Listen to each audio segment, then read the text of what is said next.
I'll be there when you're down, when you're losing your crown, till the afterglow, the afterglow.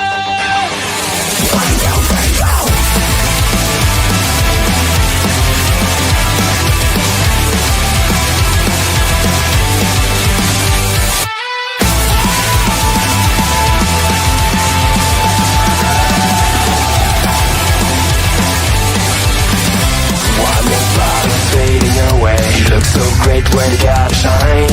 One more part of you is gone now, as you keep smiling at the crowd. Pressure is your best enemy, spotlights show what they wanna see. Sometimes it feels like you're under attack, you just can't break free. I'll be there when you're down, when you're losing your crown, till the afterglow, the afterglow. I'll be there when you fall, when you're losing it all.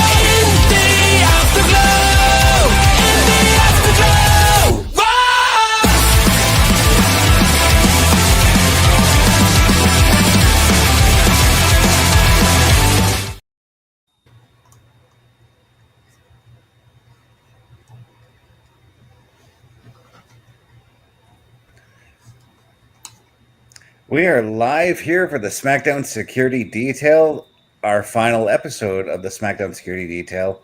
Got myself, Chris Parrish, and Bubba Duke all joining the show here. Gentlemen, how are you guys doing tonight? Doing well. How are you doing? I'm doing good. Bubba's giving the 1 minute sign, and we're live right now. So I know we're live, but I'm just like, I'm into the review that's going on right now for SmackDown. Yeah, we're taking a look at the events of Saturday night's main event here.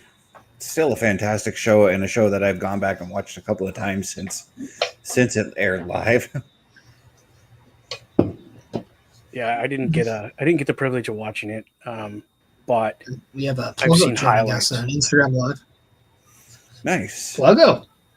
No, I'm gonna just flat out do this. Pluggo, if you're freaking, send me a message. I would lose it. That would be cool. Ha ha ha ha ha. And then I lose it. Ha ha ha ha. Sorry. You gotta do what you gotta do. No, it's the Eminem song. I know. Okay. I know who Eminem is. They're very tasty.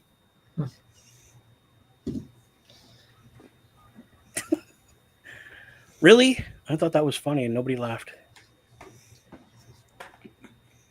Sorry, I was focused on adjusting the volume 1 on minute. my screen. Yeah. Everyone, he gives me the 1 minute.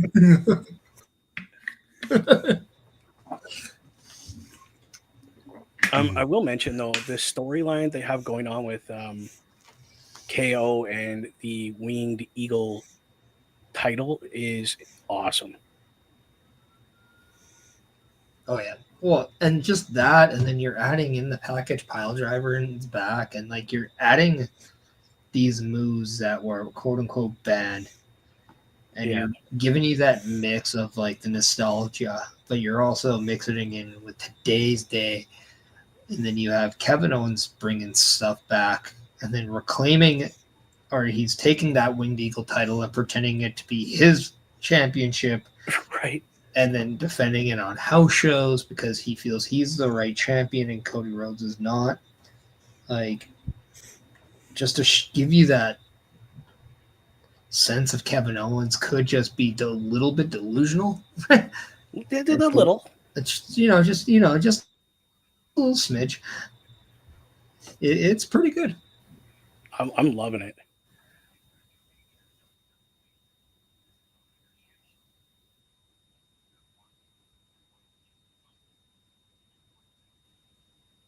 Ooh. No ultimatums. Do it or be gone. That's interesting.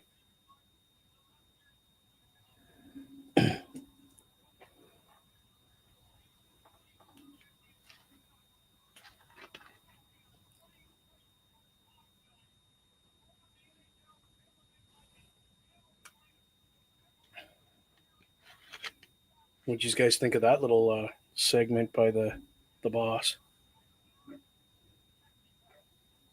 Kevin.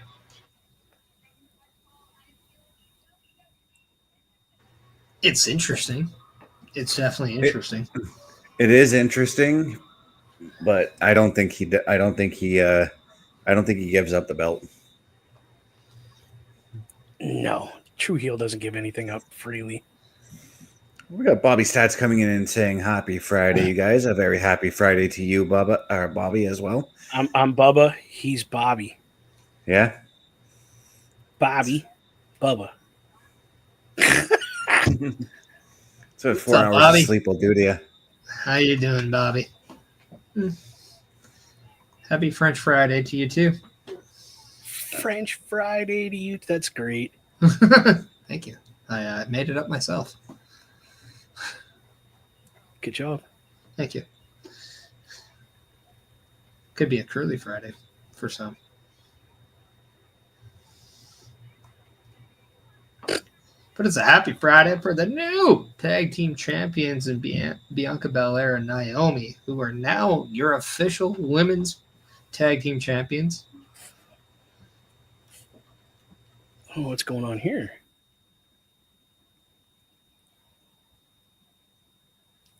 And I have to remember, I am a little bit ahead of you guys, so don't spoil anything.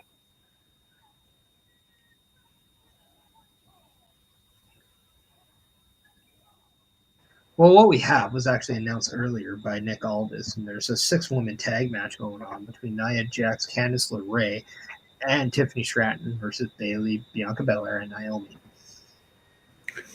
And that match is going to be taking place right now. Yep. In the words of one former United States champion, yeah.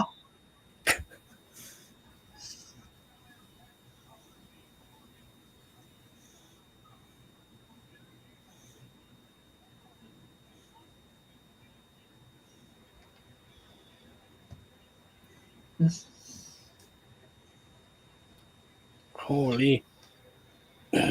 She almost took her out with her hair.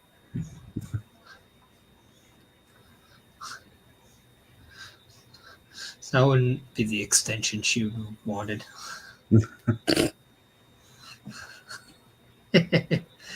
Bobby, thank you for liking the video. And it's a good reminder to anybody else who's watching on YouTube. If you want to hit a like on that video, please do so. And if you also want to hit that notification bell to allow yourself to be known every time Turnbuckle Studios is live, you will be the first one to know.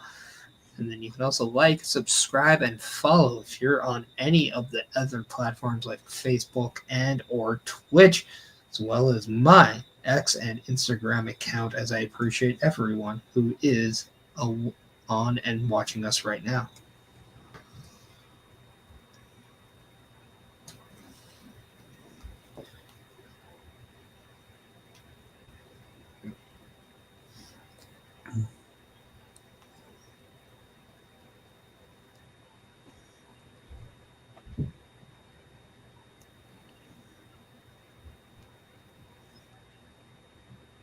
That pink paint's coming off that briefcase.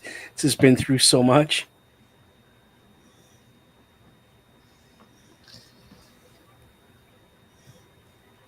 Well, I mean, it's just showing you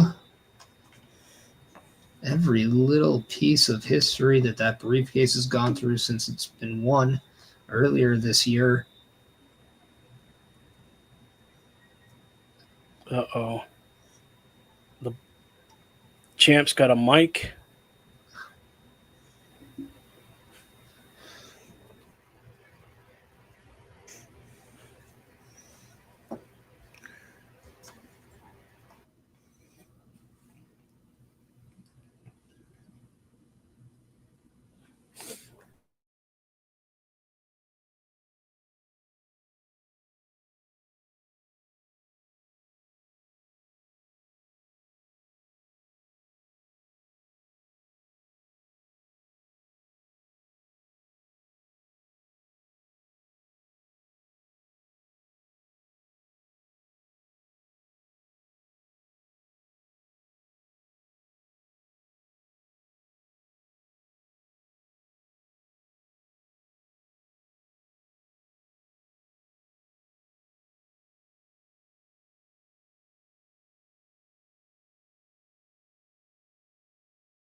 Bobby, I am having a great day. We have Nia Jax coming here trying to point the finger at Bianca Belair. Also, wow, taking a shot at Tiffany Stratton saying, you couldn't even help us win the tag titles. Do you think she's really capable of orchestrating an attack on Jade Cargill? Right? Yeah, and that line about Tiffy made me think, just when is Tiffy going to finally crack and just snap on Nia for those little jabs that she's making at her? Best to give you a very detailed answer, it's right before she gives the briefcase to the official and starts the match. Yeah. Thank you, Captain Obvious. You're welcome. Well, I was specifying I never would've maybe got what that. event it could happen at. I was trying to open up a discussion here, but no. I mean, I can't say I was going to say anything different because those exact words popped into my head. So, I mean, not going to lie. maybe, just maybe, it'll be January 6th on Netflix. You never know, right? It just... What the heck? That kind of went backwards there, people. To answer your question, Bobby, I had a great day. My daughter came over, opened up some gifts from Santa Claus that were left here. And then she went home because she was wanting to sleep in her own bed tonight, which is fine by me. Because then I can do this and hang out with you guys. That's why I was a little perplexed when I saw you come into the street, come into our room here, Bubba, because I know we were talking late last night. You said you were trying to convince your daughter to stay overnight. So, yeah, I mean, I asked, but I'm not the kind of dad that's going to force my child to do something because what's the point? Right. She's going to cry all night. She's not going to sleep. I'm not going to get sleep. She just wanted to go home. Okay, kid, you haven't been home in like a week. By all means, go ahead.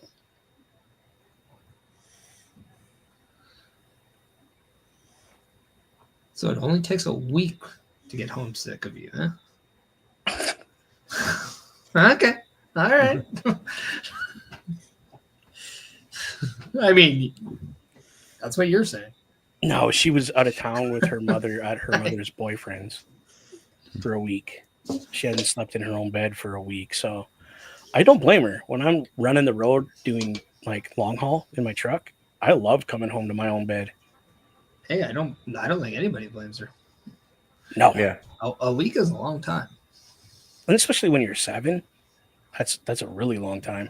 Man, that's like at least like 20 years for a kid. Right? At least. At the least. Yeah, try doing it when you're in the military. The barracks might as well be your home at that point. It was for a few years. It Yep. sucked.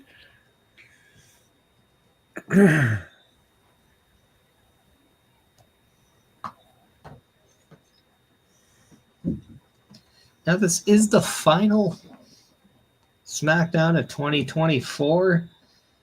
Yep. What are your guys' predictions for SmackDown heading into 2025 before we return to action? Oof. Big things. I'm gonna predict that Giovanni Da Vinci finally gets TV time. He's been on TV. Just in backstage shit. Hey, gotta maximize your minutes, man. Yep. You gotta start somewhere. You can't just start off holding the title. You gotta baby steps. Well, Machine Guns did. Yeah. We're not counting those two gentlemen. They pew-pewed their way to the ship, baby. Right? They raise their fists, and everyone's like, here's gold. I think next year is going to be another amazing year for the SmackDown brand. Because they are doing some trades and some manipulation of the locker room. So things could explode for next year. especially with this tribal chief battle. And then you got Cody possibly could lose his title this year, or who knows, right? Like, I am going to say that I believe Solo Sikoa in 2025 will win his first main, or quote-unquote main roster championship. Yep. now does that include a tag title? Or are you talking like singles? Singles. Okay. I just wanted to clarify, because some people would be like, oh yeah, I could see him winning a tag title. But Well, I you're mean, talking singles. technically he did win the tag title. He held them for a bit. Yeah, but Everyone was a tag champion when the Bloodline had him. Yeah. But your shoulder's not even down. Come on. Now, Parrish, which title could you see him winning first? hey, I'm just saying he's going to win one, all right? I'm adding to the pressure. discussion. Yeah, I'm leaving it vague so I can say I'm right, all right? I knew what he was doing. Stop exposing the gimmick, brother. K-Fab.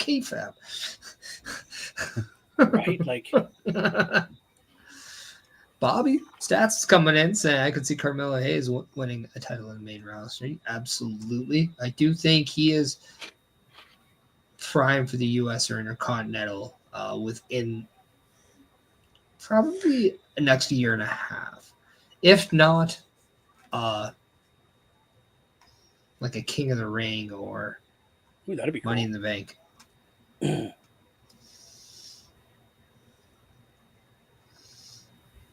King Mello? Come on. That has a good little ring to it. Yeah, there's a ring to that for sure. Hold on. King Mello. I could get behind that. It does have a very nice ring to it.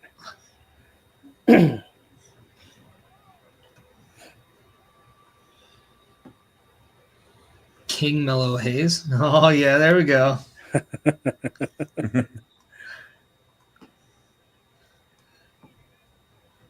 I love it. My Sportsnet on my phone is like not an issue, but on my laptop, oh god, Really? it's like Geno Smith on Thursday Night Football. It's not having a good night.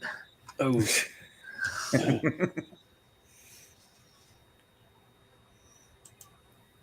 Yeah, you know last night's game is boring when they start talking about the other sports they used to commentate. Yeah, I'm talking about the commentators on the show. Yeah. Oh, wow. Well, it is kind of funny that the Mariners defeated the White Sox 6-3 twice, and that was the same score of the football game. Yeah. And it all happened earlier in the year. Oh, God. Now we're fighting about who made the tag. Come on.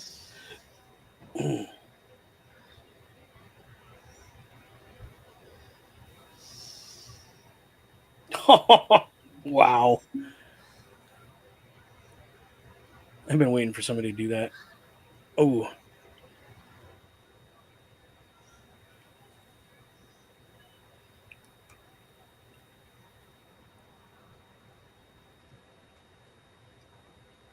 Somebody does this to Bianca every fight, every match, though. I know, but it's fun to watch. Like, you want to have hair like that? I would totally use that to my advantage.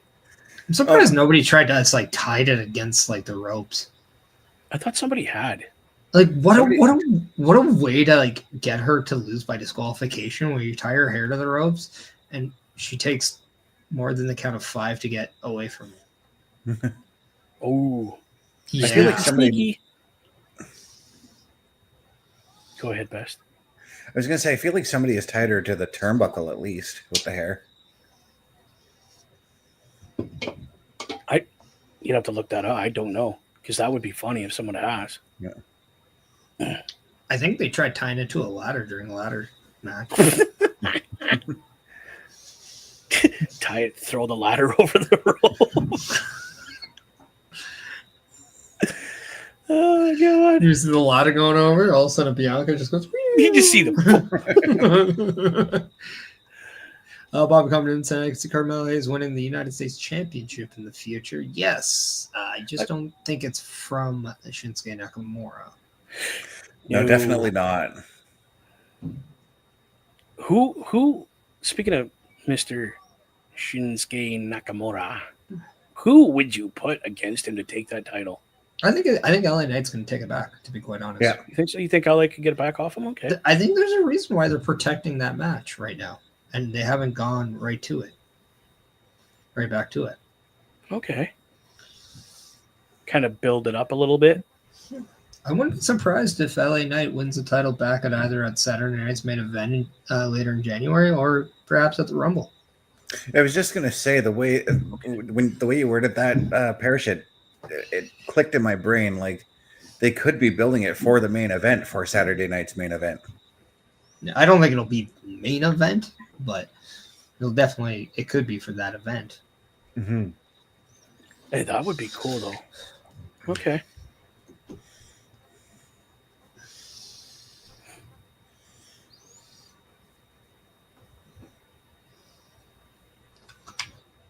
That would be interesting. Also, what is cool is the fact that we are now at a commercial break. And as we all know, that Raw is moving to Netflix on January 6th. We have shown the new Raw Patrol logo.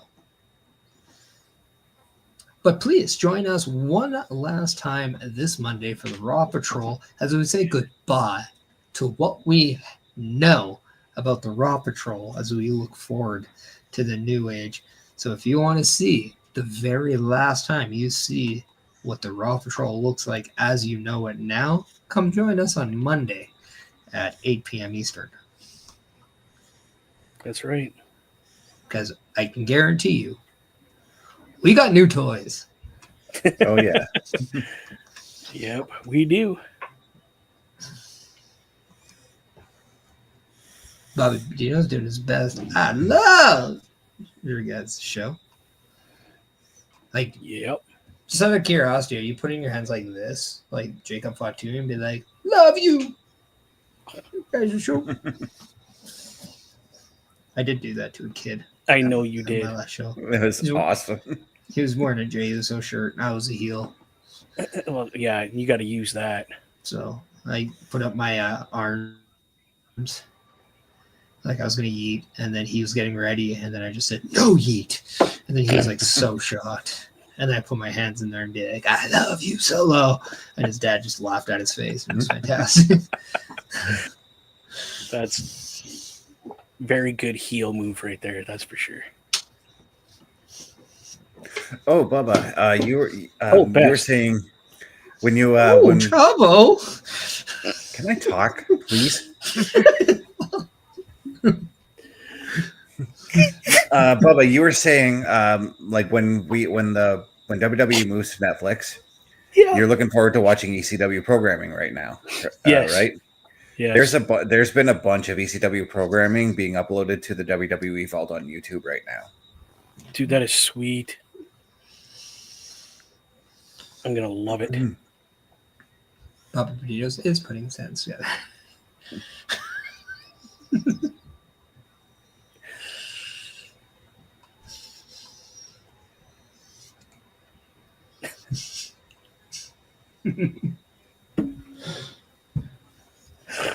Oh my god.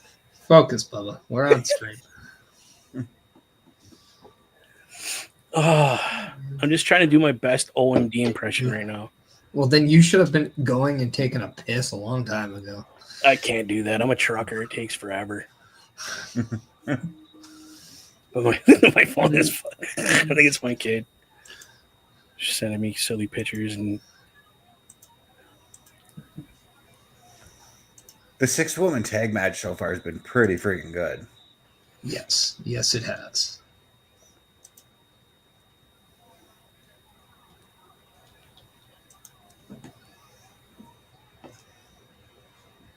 Ooh. No, we already did that joke. What? She's not the. Oh. Bayley to belly. That was interesting.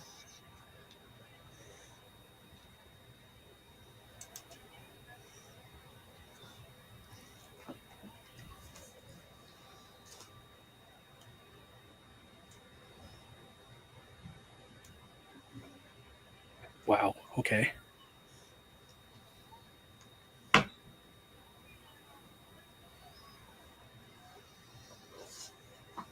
For a second there, when Nia picked up Bianca to slam her, I thought Bianca was going to pick Nia up and slam her. So did I. I honestly thought, yeah, it was going the other way for sure. I mean, we've seen Bianca slam Nia before, so. Yeah, no, that wouldn't. I know it's not the first time, and we've seen it, but it just the way it looked Yeah. was like, oh goodness. Gracious, good balls of fat.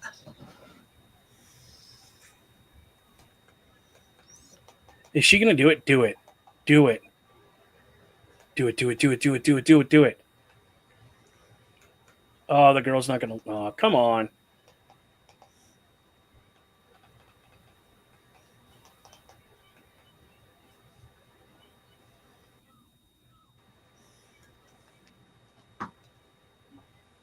Okay. That was interesting.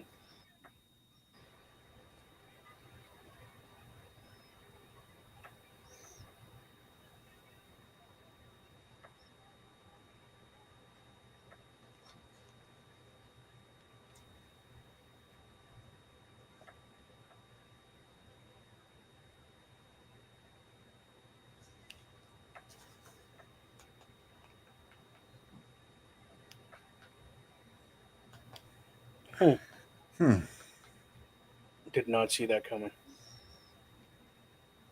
Not that way it ended. I was thinking it was going to be a different way, but I'm not upset. Well, I kind of figured Candice was going to take the pin in this one because I feel like there's going to be like almost like a sibling rivalry between these two, and you have Nia Jax as like the mom who's going to separate the two or blame the both of them or something like that, you know? I actually wonder if Candice LeRae is going to one day help Tiffany Stratton cash in on Nia. And it's a double betrayal. Ooh.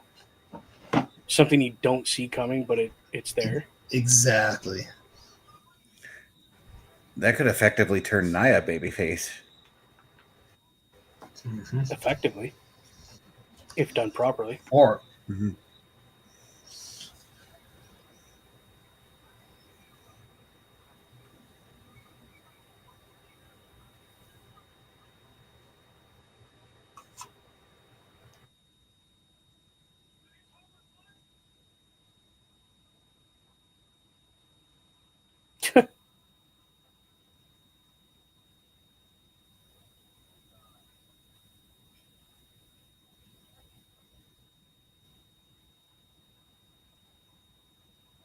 Now it's commercial time.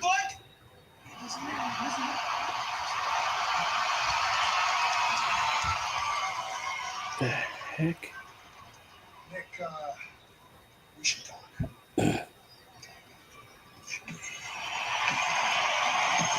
I don't think Bobby's wrong on his statement. I don't know if you guys put this up. I'm just getting to it here. Yeah. I don't think that's very wrong. I think he's correct. That would be cool to The see. holiday season is upon us. Somebody's got a really loud TV right now. Phantom, I don't have a TV on, and my laptop is not even playing the show right now. Yeah.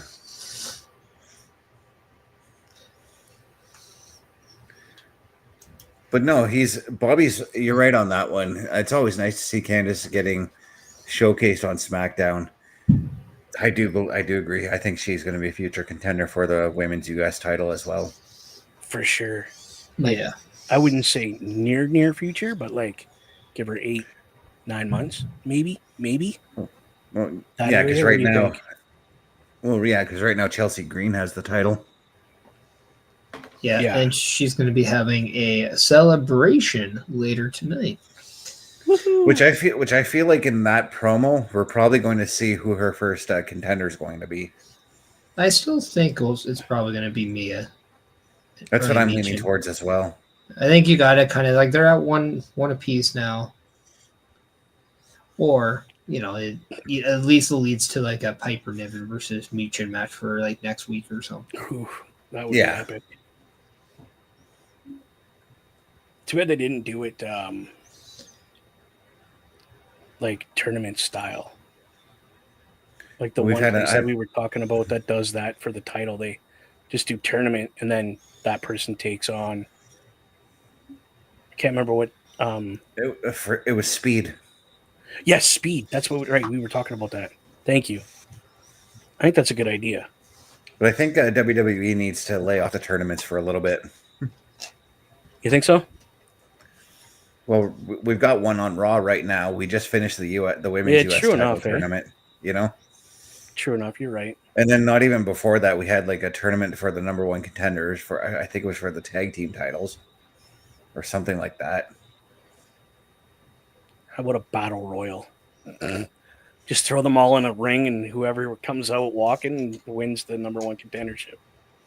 I'd be all for a battle royal. Those are my favorite matches. So,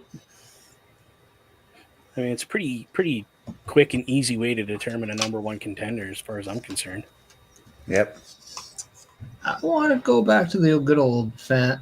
Like, I mean, you can always do like a gauntlet match, scramble match. Could be nice once in a while because we haven't seen those done in a while. Yeah, I wouldn't mind the scramble match coming back. Explain to me a scramble match, just because I'm the guy that doesn't have a clue. So it's a match with 5 people.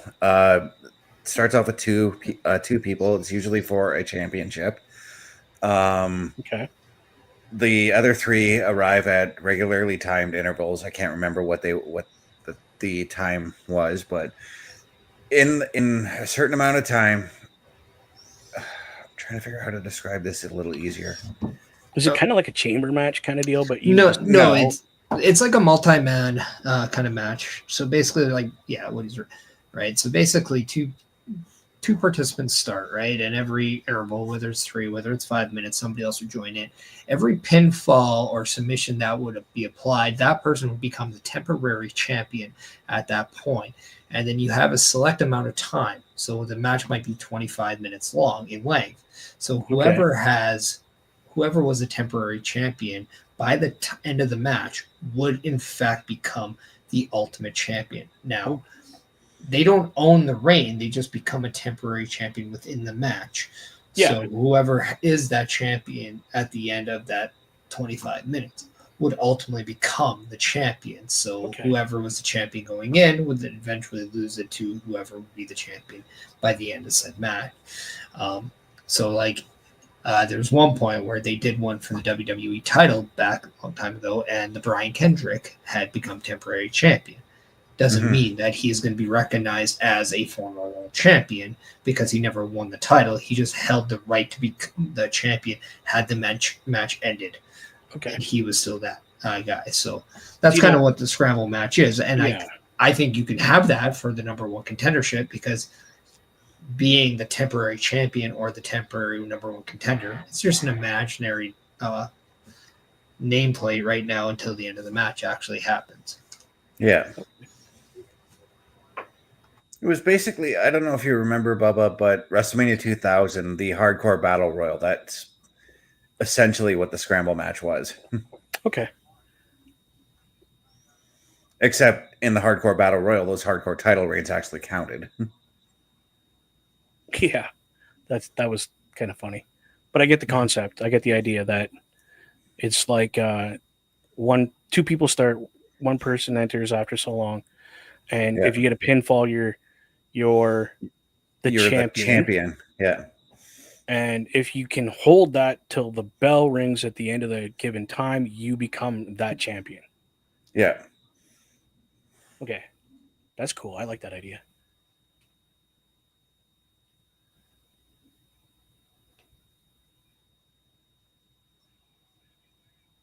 Well, we have the monster among men coming to the ring. I don't know why. Who's this? He's taking on Austin Theory tonight. Oh, is he? Yeah. But we just you actually missed an announcement for what is going to be, I think, the match of the night. Sami Zayn is going to be taking on Carmelo Hayes. And this is Carmelo's first match on SmackDown, or? Oh, no. No. Carmelo last week defeated Braun Strowman in a match by that's right, countdown, too. and then the week prior before that, he was actually, when they did the last draft, was actually SmackDown's number 1 pick. Okay. Yeah. So, yeah. I forgot he was on the show last week. But it's ringing bells now. I'm seeing the tree being torpedoed at him.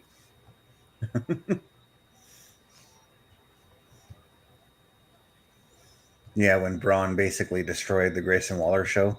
Yeah. Yeah, that was funny.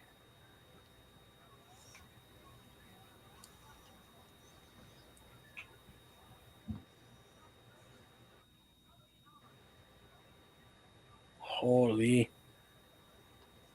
That I gotta say that was a pretty creative finish for a count out finish last week, though. Oh yeah. Oh, yeah.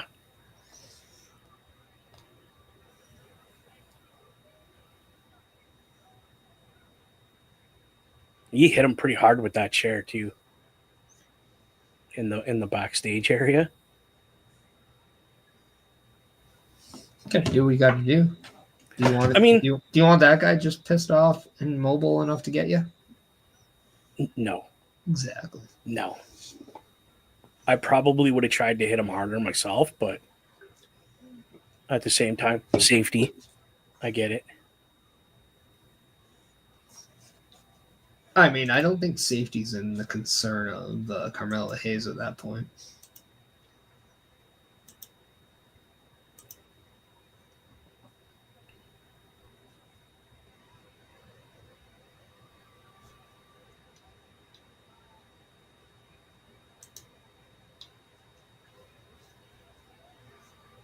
Safety. I get it. So we're in Tampa, Florida. That's announced at the beginning of the show. I know that. I'm just letting people know. Yep. Beautiful arena. The former home of the Thunderdome, or at least one of the arenas they used for the Thunderdome. Was it? Yeah. Oh, it's Bobby having to say. A fire match between Carmelo Hayes and Sami Zayn. That is going to be a fire match tonight. Yeah, I'm getting. Whoa. As we have what? a stinky Chief 69 saying hello. Hey. Stinky Chief? I'm just going to call you Chief. I'm just going to call you Stinky. Stinky? Oh. Whew. So, I noticed something about Austin Theory's Titantron when he was coming out. Okay. It looks almost exactly this, exactly the same footage as Chris Jericho's first Titantron. With the countdown? With the whole car, the speeding car effect that Jericho had on his Titantron. He's had that for a while. Yeah. I just haven't really paid that close attention to it, so. Yeah. Also, I just want to give a shout out to Sneaky Cheese 69 as it is the first time chat, so I just want to say welcome aboard. You are watching the Turnbuckle Studios Friday night SmackDown Security Details as we do a watch along of WWE SmackDown. My name is Chris Parrish. I'm with Chris Best and Public Duke. Let us know who you are in the chat and be obviously respectful in the chat, but also let us know how you were able to come aboard, as we're always interested in finding out more about the people who follow us. Oh, he's asking for our opinion on the bloodline as a whole. The storyline has revolutionized what we know of pro wrestling right now and has brought back the long-term storytelling aspect in pro wrestling that has really given WWE the edge right now, as it kind of brought back the fans who originally left for AEW when fans wanted that alternative product. And I think because of it, it's issued in this new era that we are now aware of and enjoying a lot. And I think it's growing, but I do feel at times it grows a little stale and predictable. But at the end of the day, when they hit those key points and hit those moments, they're a big thing. Now, what do you guys think? You just basically worded what I was going to say, essentially, Parrish. Pretty well. Again, like there have been moments especially in this past year, where I was like, okay, I'm a little bit bored of the bloodline stuff, but then swerve, suddenly we get something that's got me hooked again from them, you know? Yeah, and Best and I discussed this a couple days ago, that this bloodline story has moved into like a mainstream kind of thing, because we have people asking us, what's this bloodline thing? I hear about this bloodline and these Samoans, and what's this about? So people that never watch wrestling, like my mother, was like, what's this bloodlines thing? What's going on with that? So it gives you an opportunity not only to, hey, listen, this is what is going on, but why don't you come and watch wrestling with me, and you can see it. So it gives you that opportunity to talk wrestling with people that don't talk wrestling. Yeah, my sister did the same thing, but she didn't want to watch it, so I gave her basically the cliff notes on everything that's happened with the bloodline. Yeah.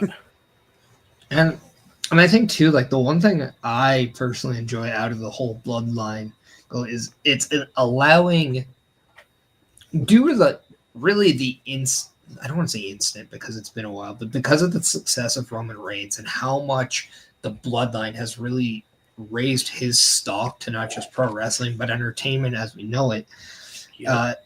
It's allowed him to, shed the success off to other people as well without it really losing any part of him.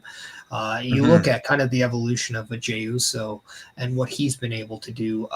You also look at the inclusion of Sami Zayn, and you look at where he's been able to go to. And then you can look at a Solo Sikoa, and just in 1 year's time, look at what he was to what he is now. And he is leaps and bounds, just way better than what you can possibly have thought he was going to be. And then you're seeing the Tama Tonga and Tonga Loa in. And then can we say even more about Jacob Fatu and just how meaningful he's become. And then you're even seeing a different side of Paul Heyman, sometimes a very emotional side of Paul Heyman, sometimes more of an empathetic version of Paul Heyman, a sympathetic version of Paul Heyman. And these are just people within the actual bloodlines. We're not even touching on the opponents like Kevin Owens, Drew McIntyre, even Seth Rollins, Cody Rhodes.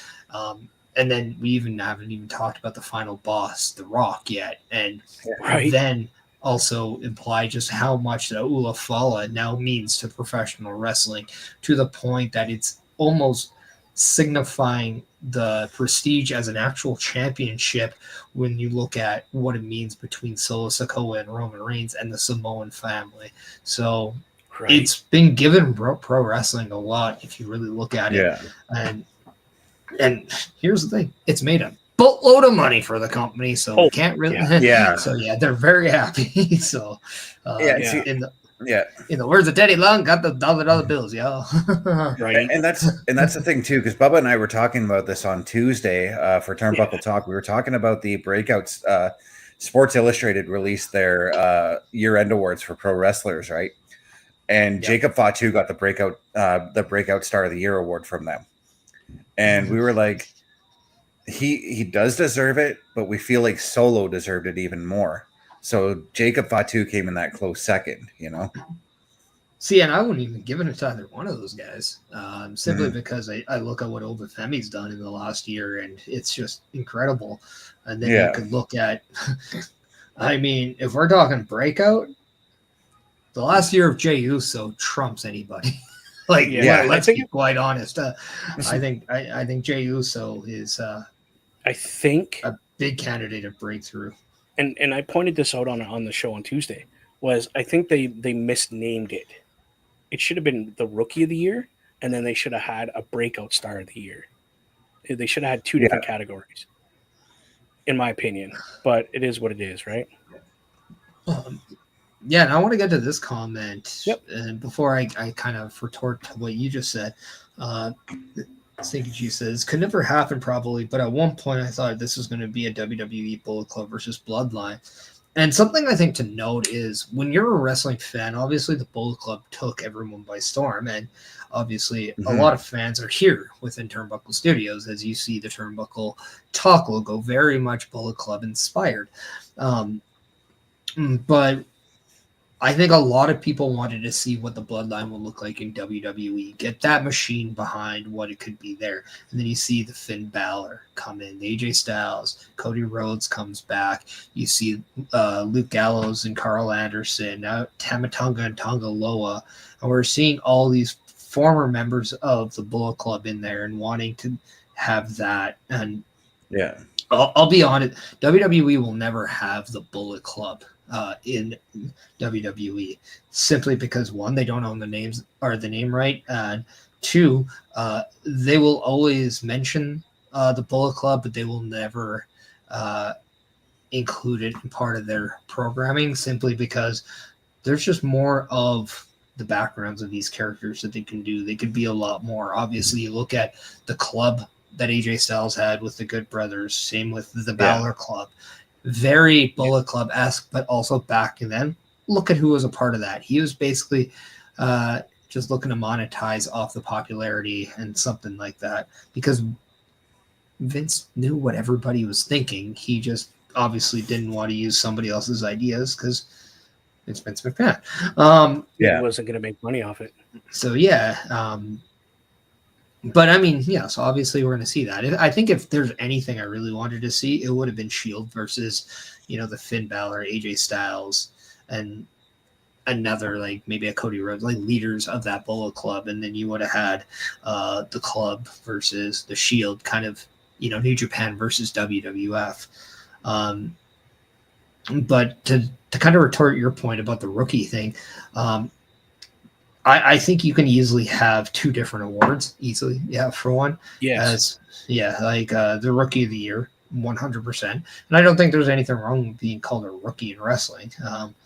But at that same time, a breakthrough, it's basically saying, hey, this person just had a year where, for whatever reason, everything clicked, and then now they're in a different level than what they were. And I think too, like, it's impressive to see when that happens. It's even more impressive when it's sustained throughout more than just 1 year.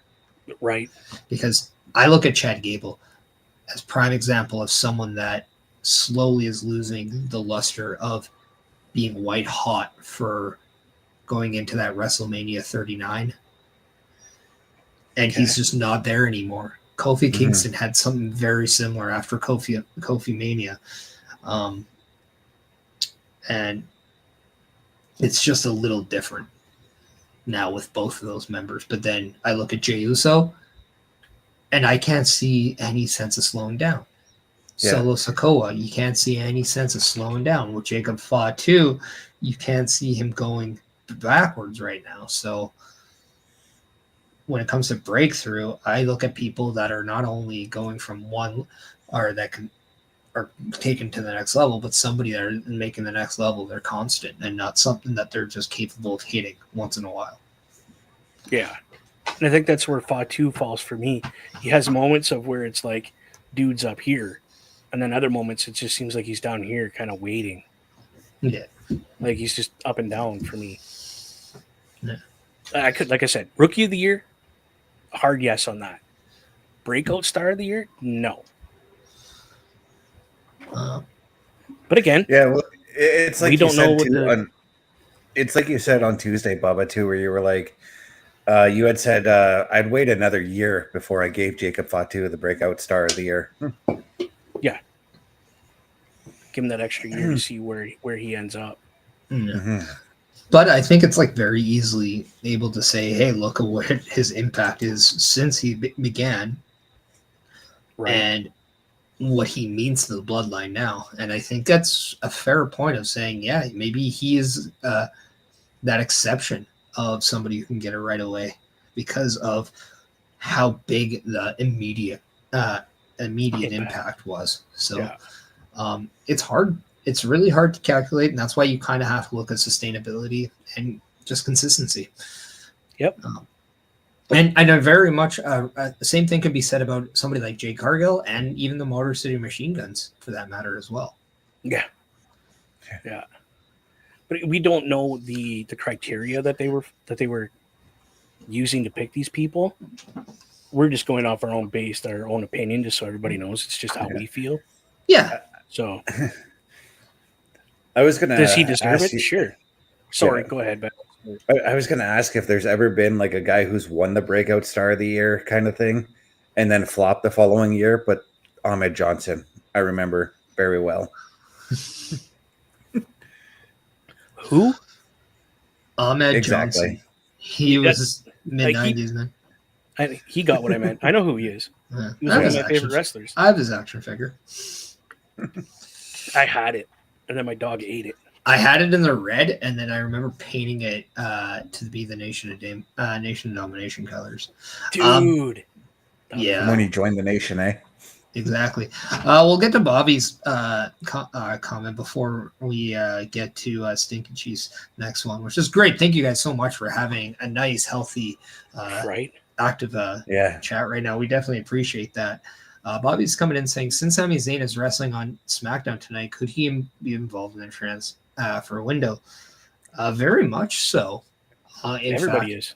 In fact, I'm very intrigued by this because not only does he have insight about Kevin Owens, he also has a generated interest with the bloodline, and it can intertwine with Kevin Owens now because he does have that history with everybody. So it's going to be very intriguing. But at the same point, we might not need Sami Zayn to go from Raw to SmackDown. We might just see more people go from SmackDown to Raw, where he already lies. But we do know right now everything is wide open for anybody until we get to that roster set right before Raw and Netflix on January 6th. Right. And then Stinky Cheese asks, what kind of changes do you expect with the new Raw on Netflix now? So I'll let you guys kind of answer, not only Bobby, but also Stinky Chief as well. Yeah, so for Sami Zayn, I kind of believe that thing with Nick Aldis before Carmelo Hayes came in and interrupted, maybe that might have been Aldis trying to get some information on what Sami Zayn knows of Kevin Owens as well, just so that he's well aware of what's expected to come later tonight, you know. There may have been contract talks in there as well. I've got to assume that as well. But yes, next Friday, SmackDown moves to 3 hours. Also in Canada, next Friday, YouTube is where SmackDown is going to be airing for 1 week.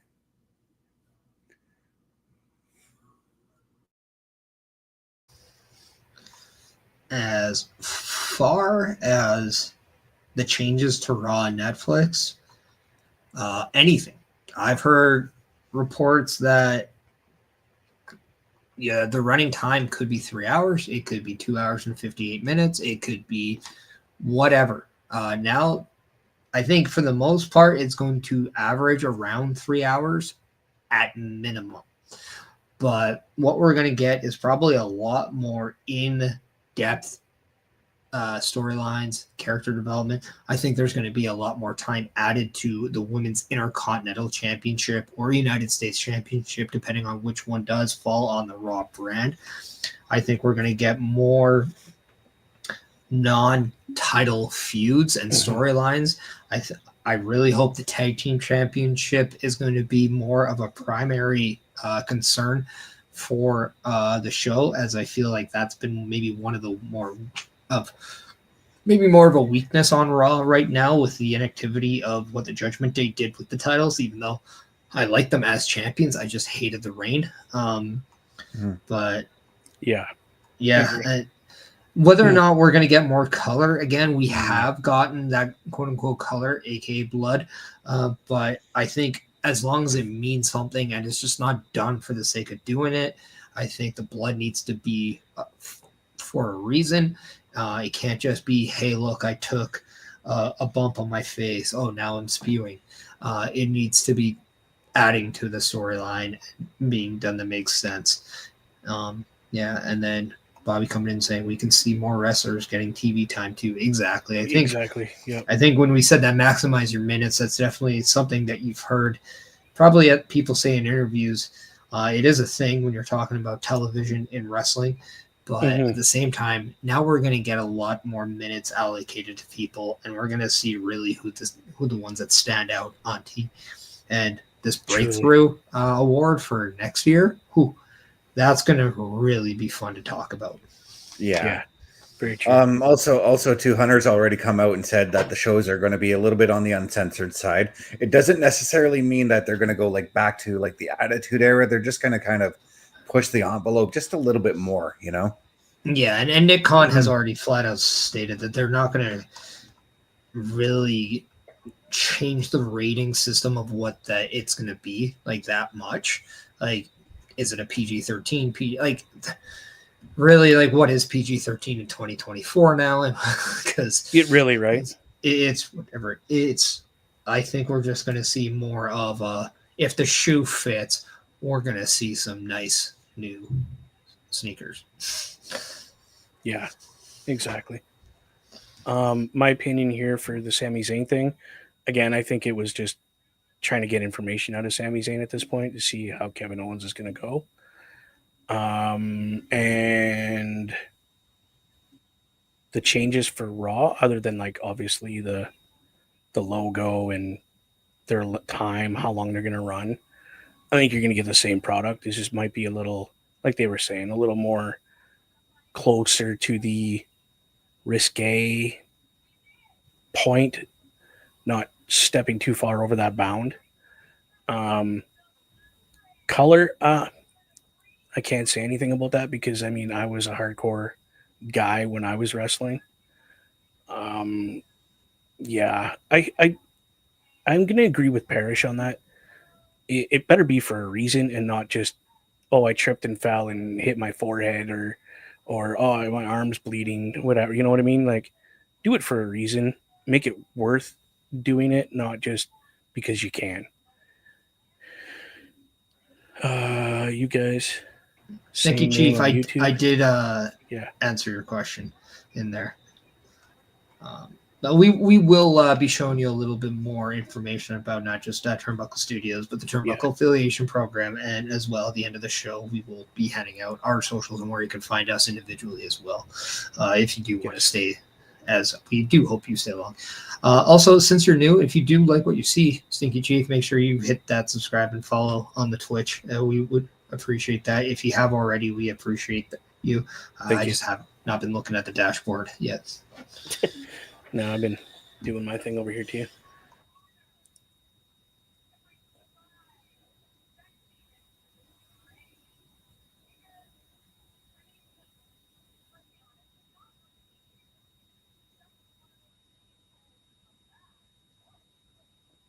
Wow.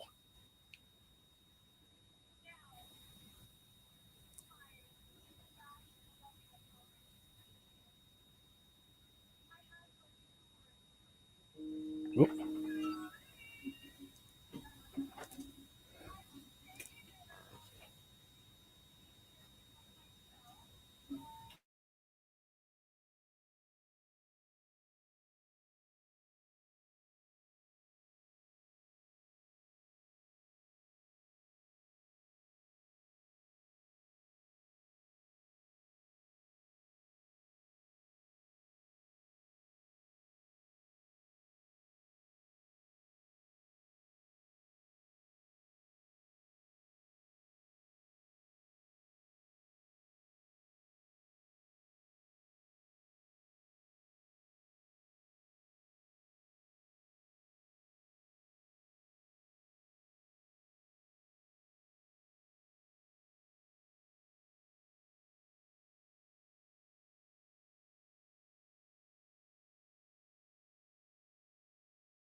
I was going to say, well, you kind of called it there, Parrish, with Michin showing up.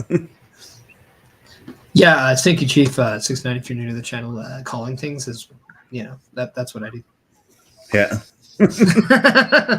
No, I mean, it just seems obvious. I mean, they're now at one match each, with the dumpster match being won by Michin, Chelsea Greene winning the United States Championship. If you kind of want to put that to a little bit of a halt, having that ultimate rubber match for that first match there.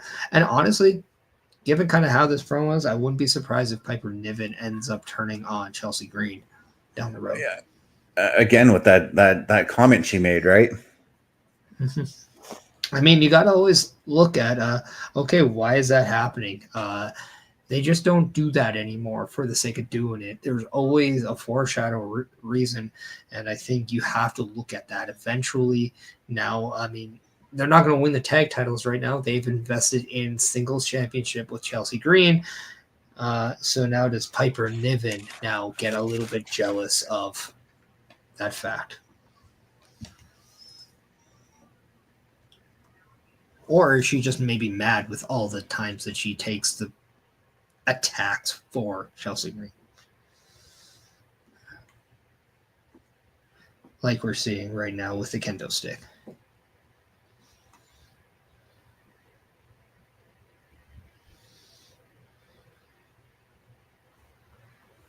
And Michin with the swing and a miss like that, you could probably replace Juan Soto in the Yankees lineup. Yep, I said it.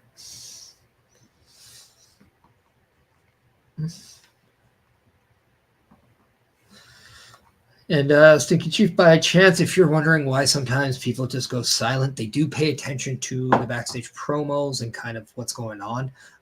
So yeah, if there's a moment of silence and you're just like, hey, say something, why aren't you guys saying anything? It's usually they're just watching what they are, and then they'll come back in and give their opinions on what just happened. So just be a little on the patient side if you're ever wondering that.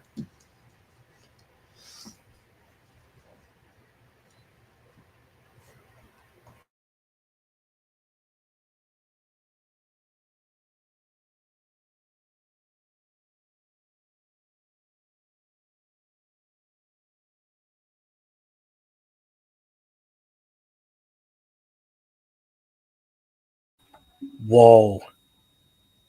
I'm at commercial. Let me know when you guys are done watching that little promo. Wow.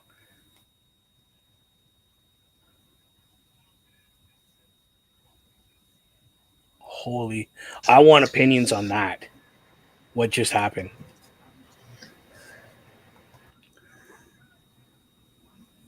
That was cool. Yeah, so we had them pinning the blame on who attacked the Street Profits a couple weeks ago. Yes. On Garza and Berto. Which, is that who it really was? Or are they playing games? We will see. We'll have to see. Because a match has been made coming up next. For the Profits to take on Berto and Garza. Well, Stinky Chief, definitely appreciate that. We try to do our best at what we do. And glad you're getting some stuff done on the computer. And now I believe this is a good chance now, since you're kind of being introduced to the Turnbuckle Studios and all that.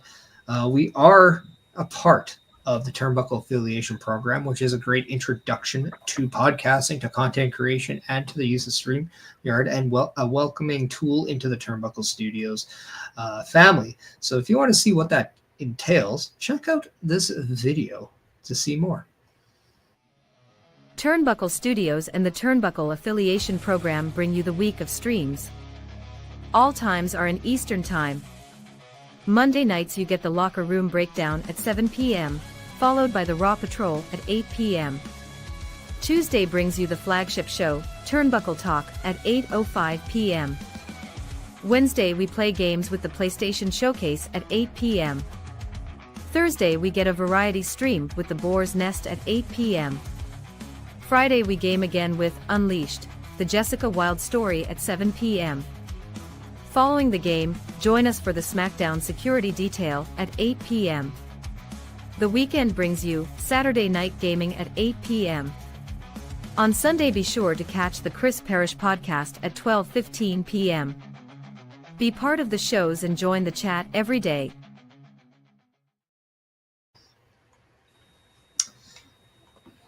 There we go. And that's what the Turnbuckle Affiliation Program does consist of, is an opportunity to join the weekly calendar that is all the weekly content that Turnbuckle Studios does provide. What is actually missing off there does sometimes occur, and that is a PLE patrol, as we do cover PLEs. Sometimes it's WWE, sometimes it's other promotions like TNA, or even maybe an on-time AEW. So make sure you're always checking that out. But if you also want to get more information for the Turnbuckle Affiliation Program, make sure you're checking out affiliationprogram.my.canva.site for more information. And that could be your ticket to content creation. Yeah, well, with this whole TNA going to Sportsnet 360 here in Canada, and apparently we're getting the TNA library on the Sportsnet Plus app, we may have some TNA PLEs in the future. We might even have some content being covered like this for TNA. Again, depending on times, viewing, all that kind of. You never know. Never say never. They're actually going to be airing their weekly shows while you're doing the Boar's Nest. The Boar's Nest might change.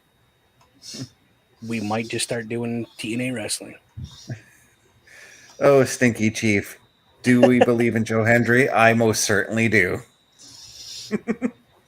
It took him a while, but we finally got him on board. No, not this guy. Delete. And that's the best thing, Stinky Chief, just to let you know that as much as we all have different opinions, we respect the fact, and we might bug each other. Like I might go, Joe Hendry's a bum, delete that guy. I do respect the fact that he's a professional wrestler and he has incredible talent. I just like razzing this guy up here sometimes. Yeah, it is true. We do have different opinions, and we always never believe Bubba Dukes. But with that, they never do, dude. Yeah, and you'll often hear me also challenging another one who's usually our guest our host here, but OMD, I'm usually challenging him on his thoughts on things. So, I mean, in his self-defense, though, he is a Leafs fan, so sometimes he is off-putting. Yeah. Stinky Chief, you are right. It is good to have different opinions, because anything, it is nobody's right, nobody's wrong. We just have different opinions. It's just like ice cream, right? Some people like chocolate, some people like vanilla, some people even like frozen yogurt. We don't judge. We just say, good for you for having your own move opinion. on. Yep. Just kidding. Actually, frozen yogurt is really good. So. It is. Yeah, I'm actually picking up some on Tuesday. So that's the one thing I like about working with Turnbuckle Studios and that affiliation program, because the Boar's Nest was one of the very first that went through the program. Is the respect that we all have for each other, and no matter what we're going through in life, these guys off this, I could talk to them like they're my brother and have a deep conversation about anything. So the family is real here. The brotherhood is real here. Yeah. As we are back to action, as we do have the Street Profits taken on Los Garza. Yeah, that is right. They are now going by Los Garza as a tag team name. We will get to Bobby Stats' question. Yes, Stinky Chief, if you're wondering, his last name's Batista, why do you call him Stats? Because he has all the information. So over time, he has earned the nickname Bobby Stats.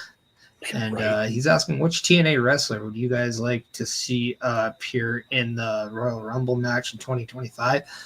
Well, I think Bass was going to say Joe Hendry. For the men's, yes.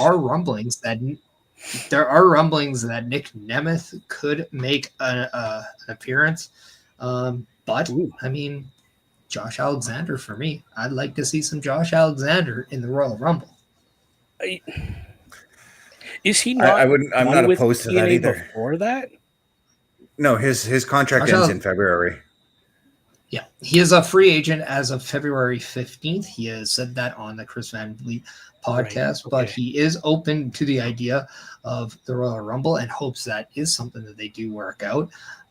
So, yeah, why not? WWE, if you have this opportunity 2 weeks before free agency to show the walking weapon what it's like to have the most ammo he could possibly imagine, I say you better shoot your shot. Yeah, I think I'm going to agree with you. Yes.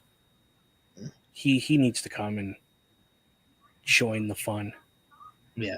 And yeah, you're right. Jordan Grace, the Yes, knockout champion, was in fact part Yeah. of the Rumble last year, and it's my girl. be surprised if she appears again. But then again, don't be surprised to see Jordan Grace potentially be a part of the WWE in Yes. 2025. Yeah, I kind of expect her to be a part of the roster by the Royal Rumble, but so I went In that outside the area. box for I went outside the box for women, and I kind of think I wouldn't mind seeing Masha Slamovich show up in the match. Yeah. I mean, I wouldn't be opposed to really anyone. But I am going to say I do kind of want to see maybe Rosemary. I think Rosemary and Nikki Cross could be intriguing. At some that would point, be they can do a interesting. little different spot. Even Monday Chu and Rosemary, as they have history. But Sorry. yeah, got I excited mean, for a minute. if you really want to get people talking, you can have Charlotte be number one and Tessa Blanchard number two. Oh Just my God. saying, Oh, people would talk about it. That would be yeah. epic. So whether or not you're a fan or whether or not you want nothing to do, it, again, it's all perspective. Wrestling is all about perspective, but it's all about making the dollar bill, y'all, because in a business where, Yeah. hey, Stinky Chief, you talked about color. Yeah, WWE is going to bring back a lot of color, but that color is going to be green, buddy. Oh, So, yeah. By the ton. And yeah, controversy creates cash. Eric Bischoff not just wrote the book; he made a career off that. Yeah, he did. I was supposed to meet Mr. Bischoff, and he ended up going back to WWE. That's what that ticket is right there. It's my Eric Bischoff ticket. He was coming to my hometown, and he got called the 2 days before. He was supposed to show up here for that. Was that when he took that backstage job some years ago? Yeah, I think Yeah. so. Yeah. Bobby, I would love if my friend Jody Threat Threat was in there. I actually introduced Jody Threat to Sea Change Beer here in Alberta. Bobby is coming and saying for the men's, he like Mike Santana and Steve Macklin and Zachary Wentz, and for women's, Natasha Steeles and Zaya Brookside to be a part of the Rumbles. I do think we're going to get one, maybe two at most. I don't think we're going to get that many.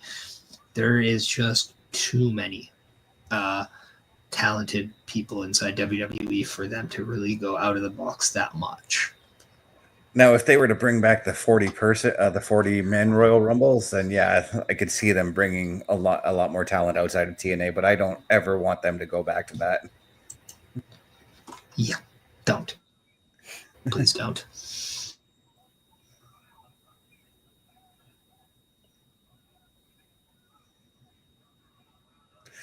I'm actually glad that in this matchup we're seeing Los Garza actually get offense in. Like, they're actually dominating the match, and I'm really enjoying that.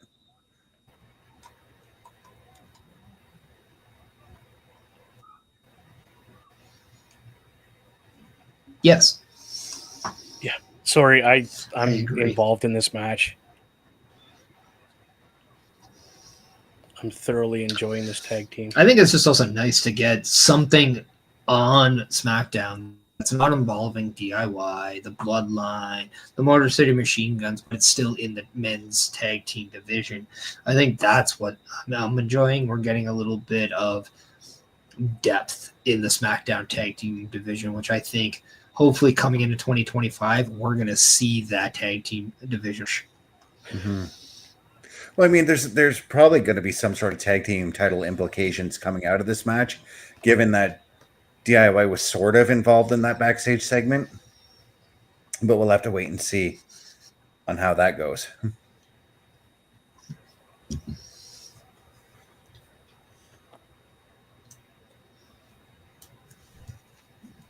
Whoa, that was cool.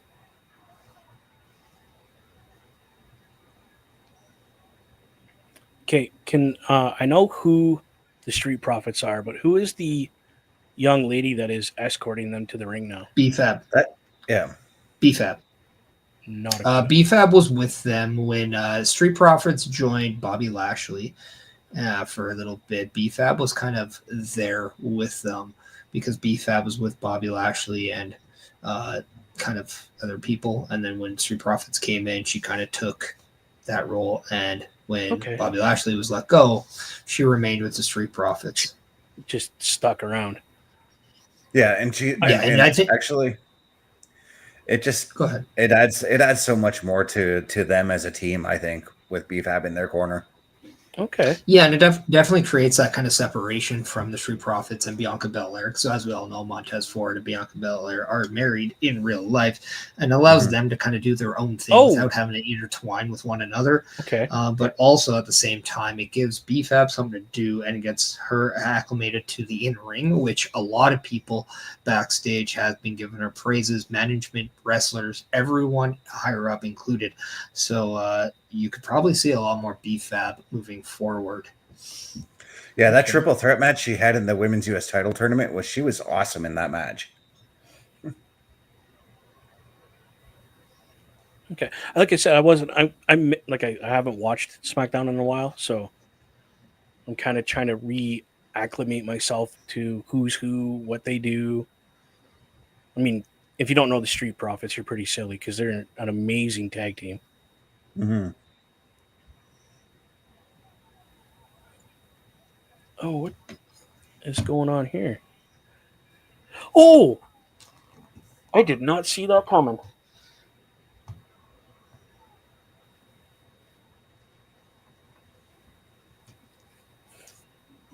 Okay. Oh. Wow.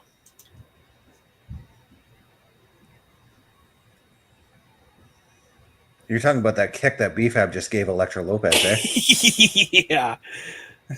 I kind of want to see. I kind of want to see those two mix it up in a one-on-one match because I think Elektra Lopez can or has wrestled before, right? Yeah. Yeah. Okay. She was in the United States tournament. Oh, that's right too.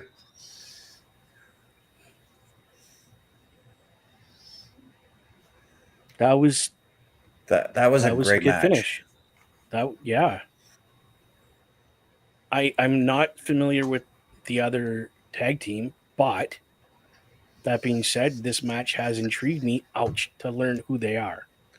Well, this match also showcased the depth of the tag team division. Actually, this whole entire thing showcased the depth of SmackDown's tag team division. But sorry, Parrish, you were about to say? I did say the same thing earlier, but yeah, you're right. But also, this actually just shows, Bubba, why you need to watch SmackDown more often, because had you done that, that is where all these people have been over the last while. So if you watch SmackDown more often, you'll be introduced to these people. But see, for me being here every Friday isn't going to happen, right? Because I have my kid every other Friday. Hey, but you can still watch. I think I might be setting her down right here. Mm-hmm. You don't have to watch live; you just have to watch. And she'll watch with me. And the best part about WWE going to Netflix, yes, the very next day it will be available to watch at whatever point of time you want. I'm going to correct you, Parrish, on that one. We actually found that immediately after they're done. It's going to be live on YouTube or Netflix. Can you let me finish? You were asking about that earlier. There actually was a report coming out by Netflix that says the very next day, for people outside of Canada, they will be able to stream the entire show at any point. They are given 24 hours. In Canada, it's going to be completely different. Yeah, it's true, eh? I forgot. And then I still don't quite understand this, but it's also 48 hours after the initial episode or the initial show, you can download to watch offline as well. Yes, 48 hours you can download, but after Mm-hmm. 24, I believe it will be able to stream at any point. Yeah. I apologize, Parrish, for interrupting you there. It was just funny karma because you were asking about that earlier, and then you do the exact same thing. I agree with Bobby. Street Profits are a very great tag team. Yeah. Yeah. That's actually the one thing I'm going to add that I would like to see WWE include. Ooh. It's going to be my next thing of what I want to see now that we are given our mid-card women's championships. I want tag team Money in the Banks. Ooh. So next week for my birthday episode of SmackDown for the U.S. title, we are getting Shinsuke Nakamura versus Andrade. And then a women's championship match between Naomi and Nia Jax. There you go.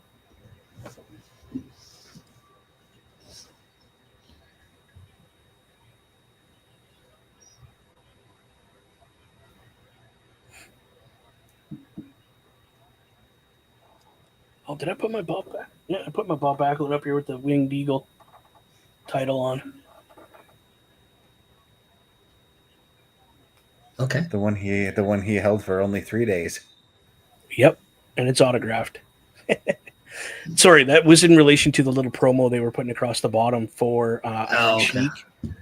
They said Bob Backlund and showed a very quick clip, and I'm like, oh yeah, I got Bob Backlund. He's right there. Yeah, they uploaded the whole match and like the build to that match. Yeah, and then right after when Hogan took the title from Sheik, so they kind of did Sheiky a little bit dirty there. A little bit. I mean, who hasn't? Yeah. I wasn't going to say that. Well, I mean, no, The Sheik was a great guy, though. He was a great guy. Yeah.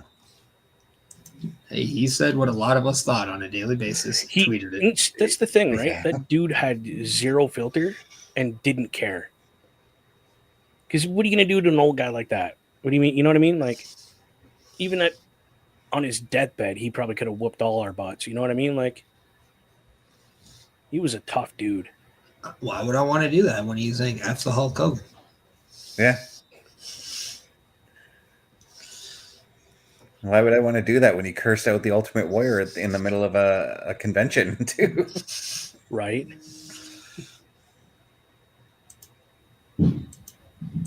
I mean, the Warrior I felt was always like good in spurts, but like if you got like I would say like by like he was a good 3 minutes, but if I got 3 minutes and 2 seconds, it was too much. But if I got 2 minutes 59, I wanted more. But if I got 3:02, I'm like, oh no, I wish I didn't get that. Yeah.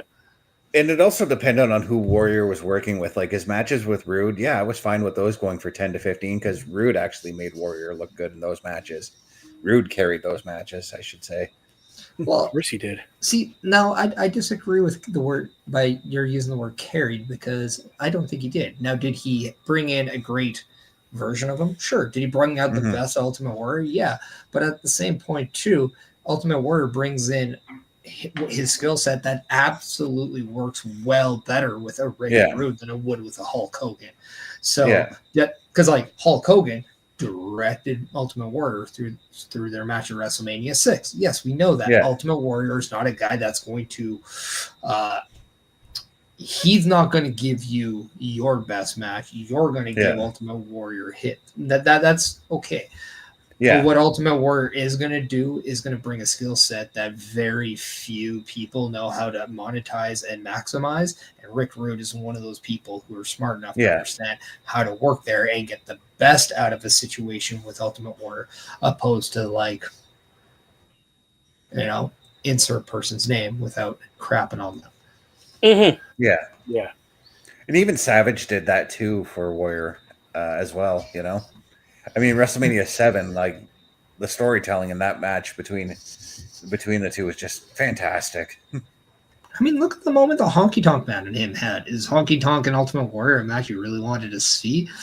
No, but you do want to see a moment like what they had because it is memorable. And it does like get your juices flowing, and they're just like, yeah, it's time to rock and roll. Yeah, and it was at that Gets point, the especially adrenaline flowing. yeah, and it was at that point, especially with the Honky Tonk Man. Everybody wanted to see him get his butt kicked, and Warrior was the perfect man for that, you know. Yeah, and you don't want to see him like have to suffer through pain. You just want a quick like, bang bang, and it's over kind of a thing. And Ultimate Warrior, that's it. You know, and that's what OMB says. He's not a Braun Strowman guy, but what Braun Strowman can do is stuff like that. He can come in, he can Hulk smash a few things, he can run around and like bulldoze somebody over. But at the same time, when he wants to have a match, he does have a capability of doing so. We've seen that with Bronson Reed. Yes, and he can have those matches with those kinds of guys. But is he going to have like a great match with a Ricochet or with an Akira Tozawa? Maybe not as much because it just doesn't feel. It wouldn't feel right. Right. Yeah. But when he has those like big matches with, and this is why I still think there is money behind a possible Omos Braun Strowman match. Yes, I do think it's a one-off, and yes, it should be kind of like an Omos Lesnar type WrestleMania thing. But at the same time, I do think that they're going to bring out the best in each other for their own ways. Whether or not those are guys we want to see all the time, no. But are they special cases? Yes. I believe Ultimate Warrior was one of those kind of novelty acts, kind of like an Andre the Giant, that too much of it exposes what he is, but the right amount makes you want more. Right. Like I remember like growing up watching Superstars, and we didn't see Ultimate Warrior every week like if he were a current star today. But when we did see him, it was still a special moment, you know? Yeah. Even if he was taking on, you know, some random jobber, you know? Yeah, and then we'll get to Bobby's stats. So I'm looking forward to watching Andrade going after Shinsuke for the United States Championship. I like that, and I like how there's a little bit of interference between LA Knight and Nakamura too, because that again preserves that rematch that LA Knight has with Shinsuke Nakamura. Shinsuke Nakamura can have some successful reigns against Andrade, perhaps, only for I think LA Knight getting his championship back. Unless Andrade is really the person who's next in line, and LA Knight is just that potential stopgap. Oh, true, eh?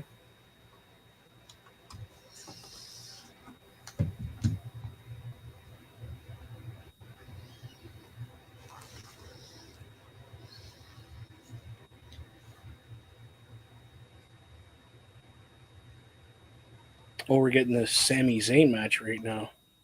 Okay. Well, before we get to the Sami Zayn match, What's up? Apollo Crews actually revealed who attacked the Street Profits. And that was DIY. okay. He came out and he said, "I just want to tell you guys, you all are getting played. It was DIY who did it." Nice. Which is what we all assume. Yeah, we already kind of so. Yeah. Mm-hmm. So like it's one of those where we're like, okay, it was a ploy for Johnny Gargano to play his part in getting that title shot for the titles. They turned heel on the Motor City Machine Guns to win the titles, to get their titles back. It was like combining the Jade Cargill whodunit with the Eddie Thorpe taking the sleeky or the cheap road towards the championship. Yeah. Right. Kind of mixing it together, right?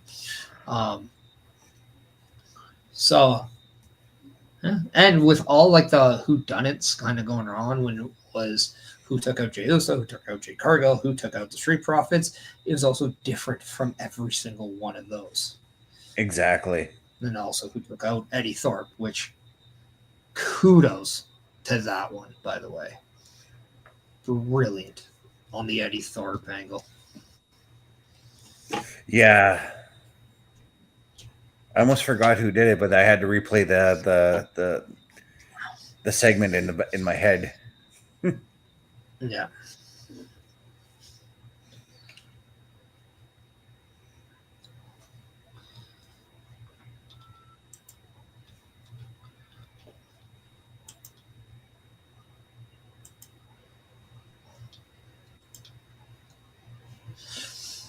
Now, kind of given kind of what we're seeing, do we expect maybe Drew McIntyre to kind of come in and maybe cost Sami Zayn this match?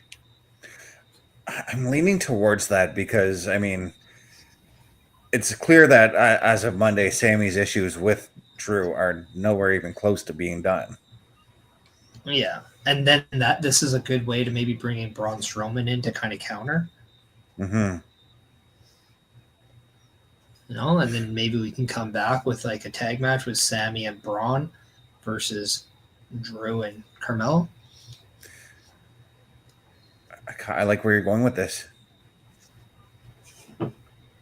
Or is that what this devolves into as a tag team match? Is that what you're getting at? Yeah, not tonight, but like, yeah, Oh, like okay. maybe like Okay. we I have thought you meant tonight. no, I think like Drew McIntyre kind of comes out, maybe costs Sami Zayn the match, goes for that, like attack or whatever. Braun Strowman kind of comes out to chase Carmelo in, helps out Sammy, and then next week we could have that tag team match. Ooh, I could get behind that.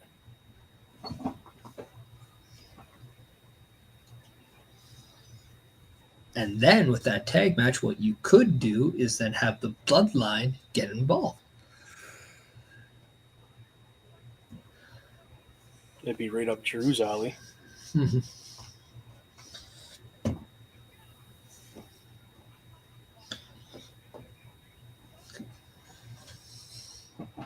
Oh.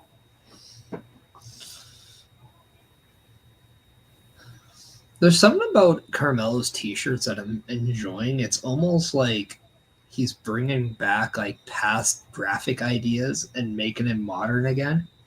Yeah. Especially with the way like you saw a lot of like maybe like rap albums, because I get a lot of like NWA inspired graphic stuff kind of out some of his ideas. So just with like the lettering and the blocks over top, like you get a lot of that kind of Run DMC like feel. It's definitely straight out of Compton type look, Yeah. Speaking of that, not a rap guy, but I always thought the Straight Outta Compton album was a great album. So,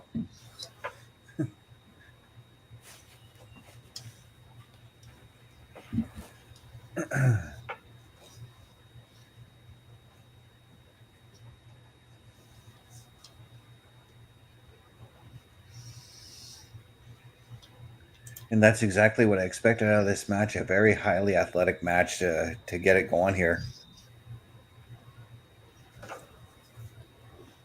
Ooh. Yeah, and what I like too, it kind of gives Sami Zayn a secondary opponent, and it's not somebody within the bloodline or having to kind of like, or an extension away. It's something completely different with Carmelo Hayes. So, yeah. And then, hey, is this a way to bring Sami Zayn back into that maybe mid-card spot? Or is this an opportunity for Carmelo Hayes to work with someone who's kind of been around that upper echelon of the card? A little more seasoned. Yeah, and then like, okay, like we don't maybe have a room for you with one of the top guys right now, but okay, here's Sami Zayn, somebody who could go between mid-card, top guy, or top-end card whenever possible. If you can hang with him, that tells us a lot more about where we stand with you. That's it's logical. It's similar in vein to, like, again, going back to 80s wrestlers, similar in vein to what Jake the Snake Roberts used to do. Jake the Snake was usually that guy that would have that feud before his opponent would go on to feud with Hogan, And then Bobby coming in right away saying this is a nice, fresh matchup. It is. It is. You're exactly right on that one, Bobby. Because we're not going to get a match like this all the time.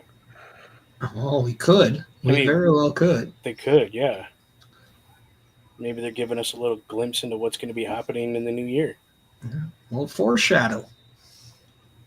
That's the word I was looking for, but I couldn't think of it. You're welcome.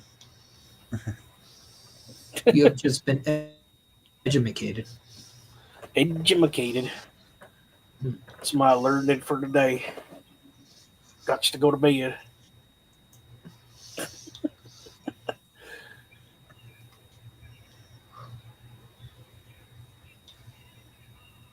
No, it's definitely. I'm glad I've been here the last 2 weeks now to take part in this. SmackDown is definitely showing me that there's some good competition for Raw out there right now.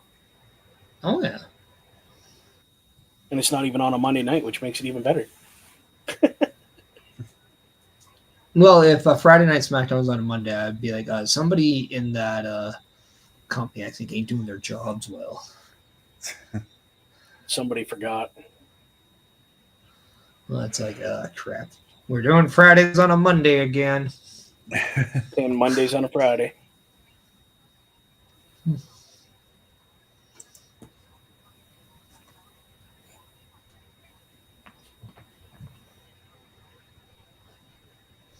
Now, here could be the thing. What do we like better? SmackDown on Fridays or SmackDown on Thursdays? Fridays. Yeah, I'm gonna go Friday as well.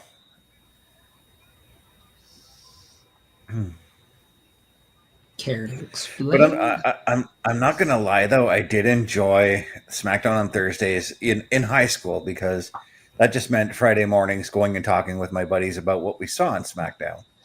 That's true too. But I'm an old guy now, and I don't go out Friday nights, so. Yeah, that tracks as well. Yeah, but if you have a buddy at work who's a wrestling fan, now guess what? You have something to talk to about work. And No, makes Friday go by faster, and then you can get excited for the weekend. Yep. That's true. You're not wrong. No, I'm not. But when they did move SmackDown to Fridays, I was working the call center circuit at the time, and I worked Saturdays, so I would still be able to go into work the next day and talk with my buddy about what happened on SmackDown. True enough, eh? I think there's positives on both. One thing I could see, like what I would like if SmackDown was on Thursdays, you wouldn't have this confusion about the Hall of Fame, and you can actually enjoy the Hall of Fame for being a Hall of Fame, not an extension of a SmackDown. But that's also like one out of the 52 weeks of the year. But at the same time, it's also something nice to have. Hey, it's Monday. Yeah, but we have Raw. Yeah, it's Friday. What do we have? We have SmackDown. So you kind of start your week, your kind of work week, and end it with wrestling as well. So it's kind of nice in that end. Yeah. Yeah, because the way I view Friday Night SmackDown is just, as you had said, Parrish, it's the end of the week. And this is just, watching wrestling for me is like the perfect way to relax, to relieve that stress of the previous week through watching 2 hours of entertainment, you know? What I don't get is why there are so many local independent companies that thought, let's have wrestling shows on Fridays. That was not cool.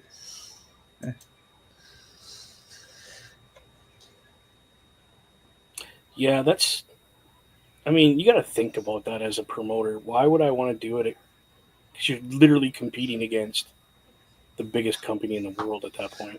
Well, no, it's not that. It wasn't that. But what was funny to me, like locally, we had like 4 wrestling companies decided to do shows on Fridays. And I was like, okay, why? Oh, it's different. Okay, well, is it really different when you all decide to do it now? Or are you just pushing now your Saturday problem over to Friday? And it's like, come on now. Like, it's one thing for thinking outside the box. It's another for just moving your box over. It's just being a follower. I'm thinking differently now. Like, no, you're just still an idiot with a dumb box. Kid that's half falling apart. Yeah. Think for yourself.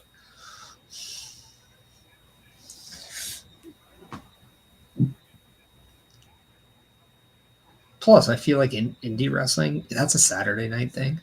Yeah. Yeah. Yeah, that's what we did. Didn't we do? We did ours on Saturdays, I thought. I know when I was part of it, we did. Well, and think about the hat trick you would have here back in the day. You do Friday Night SmackDown, you do a Saturday Night Local show, then you have the pay-per-view, now PLE on Sunday. It was awesome. And then Raw Monday. Yeah. You had like 4 days of wrestling. It was great. Man. And yeah, Bubba, we used to do Sewer Wrestling on Saturdays. Yeah, that's what I thought. Yeah. With the exception of the January 2nd shows, those were always on January 2nd, regardless of what day that was.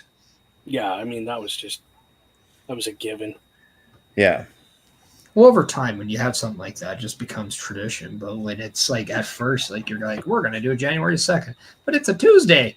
And like, you want to start it then? Yeah, I can see why a lot of people might not want to get on board with it right at first.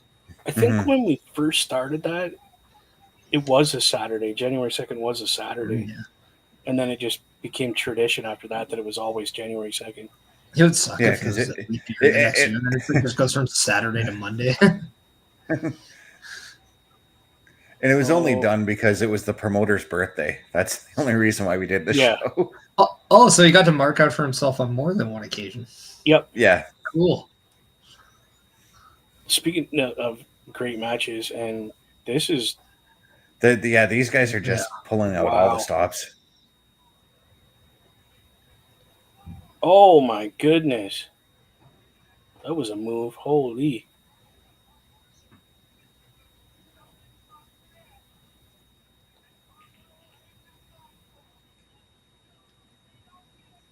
Oh my goodness, you guys are not going to like that. Or you might. Holy.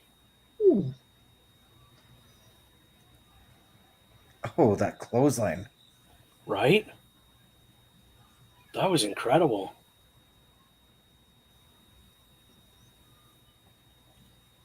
I love the aggression out of Carmelo Hayes. Yeah. He's definitely over the last month or so, he's been wrestling like he's got a chip on his shoulder, you know? Well, I think he should just wrestle like he has a whole damn factory in his back pocket, because I think that brings out the best of Carmelo Hayes when he has something to prove. Mm-hmm. Because when he wrestles like he knows he belongs there, I'm not a big fan as much as I want to see him wrestle like he wants to take over. Oh, way cool. Oh.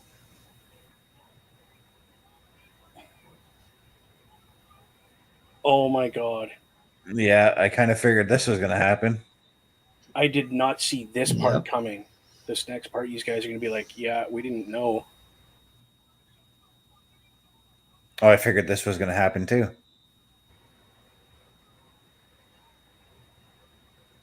They weren't even on my radar.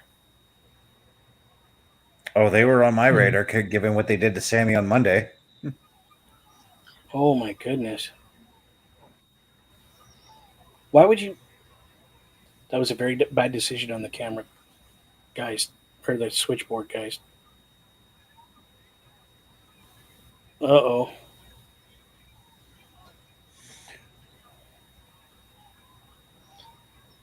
Really, you're going to go out there and stop that big guy? No, you're not. That's one.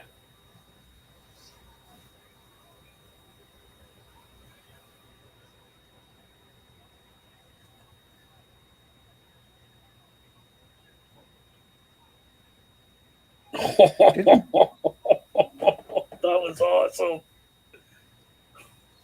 I feel like Sammy and Braun have had a tag team before. Am I wrong on that? No, they've feuded before. Yeah, they feuded. Okay.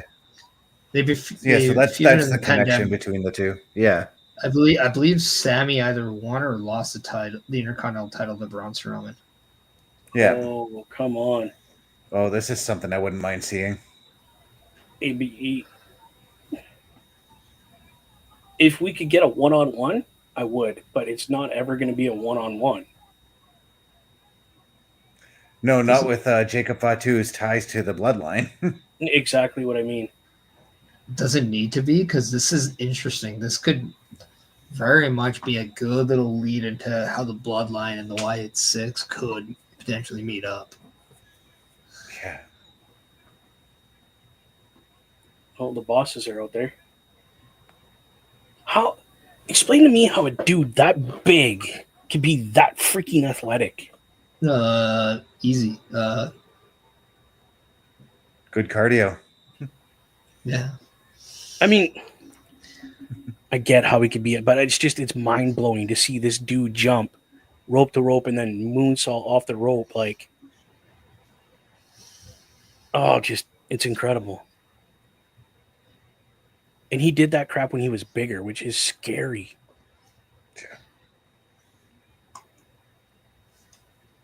Who is this? Oh. I love the shoes, dude. You'll see what I'm talking about when said person comes out. Very beautiful.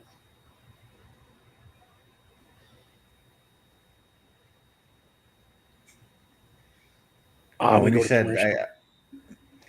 said I love the shoes, I kind of figured it was him. Yeah. He's always got good shoes, eh? He always has shoes that like that are just like a total contrast against what he's wearing, you know? Yeah. Now, is that he did it on accident one time and it just worked for him, or is this something he mentally chooses to do? I'm fairly certain it's something he incorporated the moment he came to the WWE, because I'm pretty sure in ROH he actually wore wrestling boots. Oh, he knows what he's doing. 100% 100% he knows what he's doing. I think it's a brilliant idea. It makes you stand out. Excuse me. Bobby Stats, yeah, he's coming out saying in the future I'd like to see another match between Carmelo and Sami Zayn, and that's the beauty, I think, from that match that we just saw. We didn't quite get a finish between Melo and Sami, so it leaves it open for them to have a feud somewhere down the line, you know. Mm-hmm. Well, I think too, like what we're able to see is also create that. Hey, is this something the fans really want? Yeah, maybe on paper it sounds like you want it, but now that you've given that sample size to the audience, is it something that you're going to say in a couple of weeks from now? Hey, you know that I want it again, and if that's the case, and the audience is going to speak up, and then you're going to get that. So sometimes it's a test on the audience to see. Well, does it work? I will tell them. Yeah. I would love to see that match actually finish. Because what I got so far, I loved it. I was thoroughly impressed with that match, the way it was going till that moment. I mean, don't get me wrong. It ended really cool because there's so many possibilities in the air now. But Carmelo and Sami Zayn, I would love to have Sami go, listen, you little punk, we didn't finish what we started. Get back in this ring. Let's go. Yeah. Take my money. Take my money.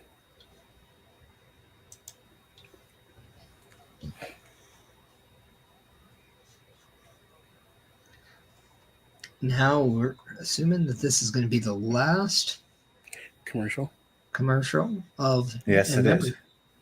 This is going to be something that for us, like, we're not going to get as many commercials anymore.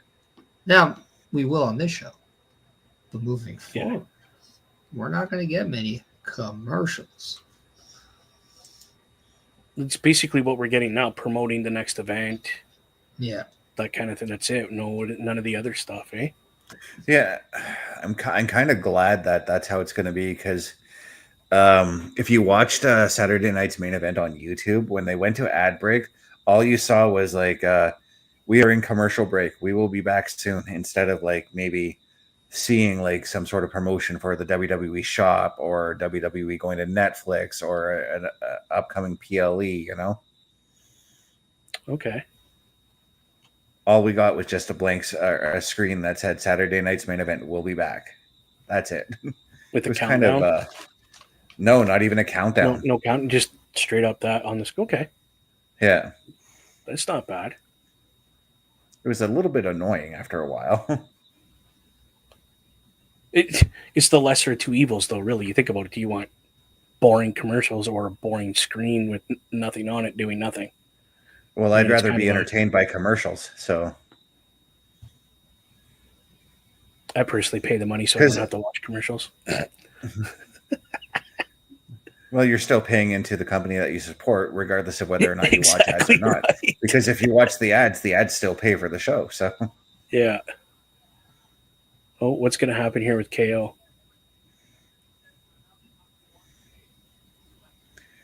well, he's being told that he has to forfeit the title, just as Nick Aldis said at the top of the show. I don't think he's gonna though. Man, that belt was so beautiful. Imagine if he just stuns Nick Aldis, and then that's how SmackDown ends. Oh, dude. Imagine, of all people, Kevin Owens brings Nick Aldis back into the ring.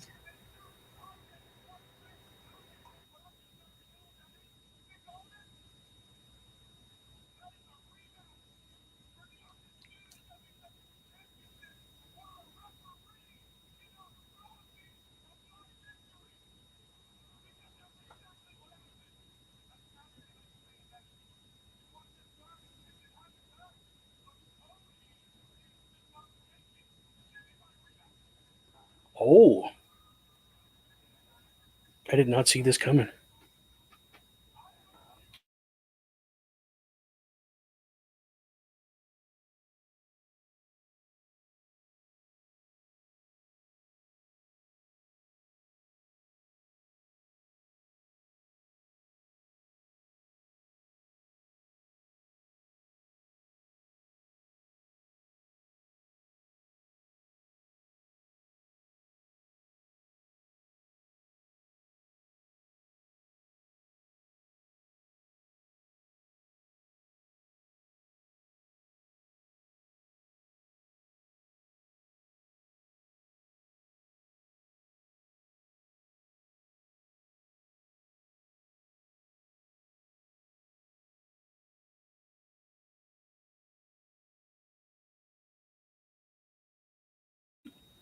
Wow.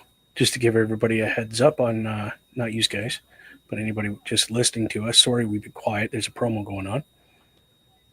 Cody Rhodes has come out to the ring, at Yeah, least to the top of the runway. yeah. On my screen, he's just coming through the entranceway right now. Yeah. He's going to address Cody Rhodes, or to address Kevin Owens. Let's see what he has to say. Adrenaline in my soul. Kevin Owens and his mind's an asshole.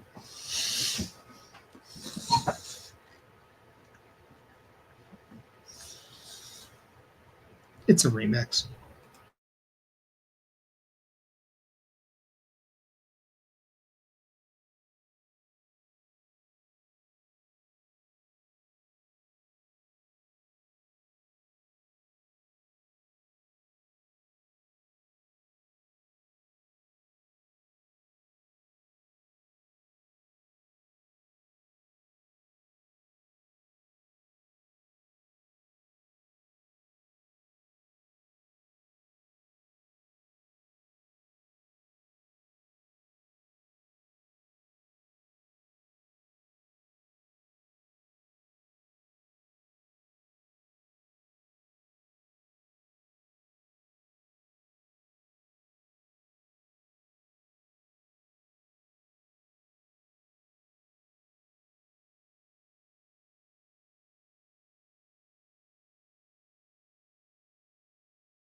Do you think he's going to ask for a lumberjack match? What do you think? Steel cage?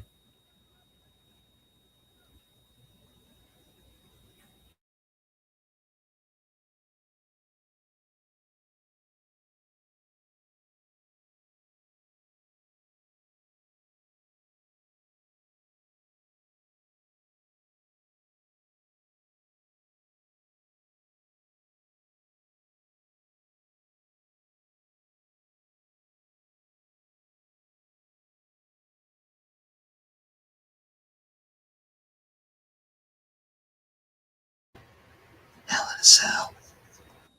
No. Ladder match.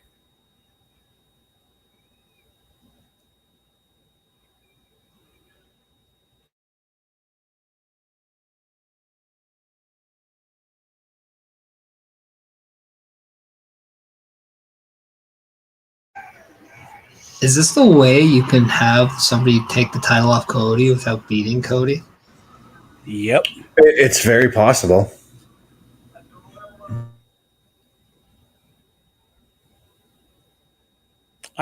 Yeah.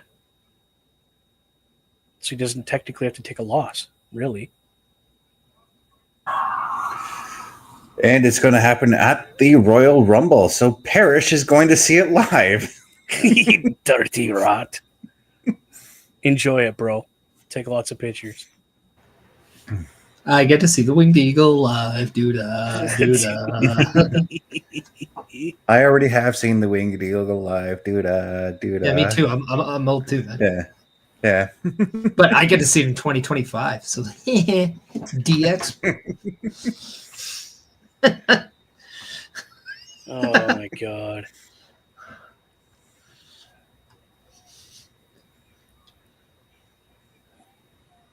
Wow.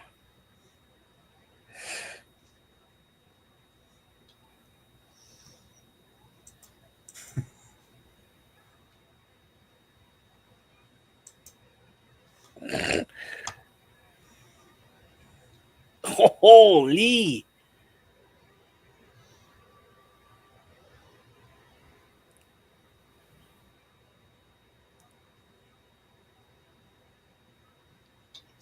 I'm not gonna lie, part of me wishes like he just raised the Winged Eagle and would have stepped on Cody's title like he did in his debut against John Cena.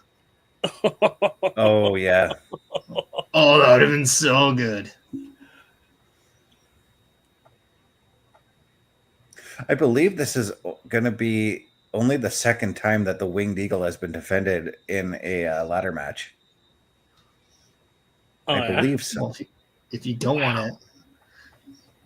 Well, I mean, the original idea for Brett and Owen at SummerSlam '94 was a ladder match until Shawn did it at WrestleMania. Yeah.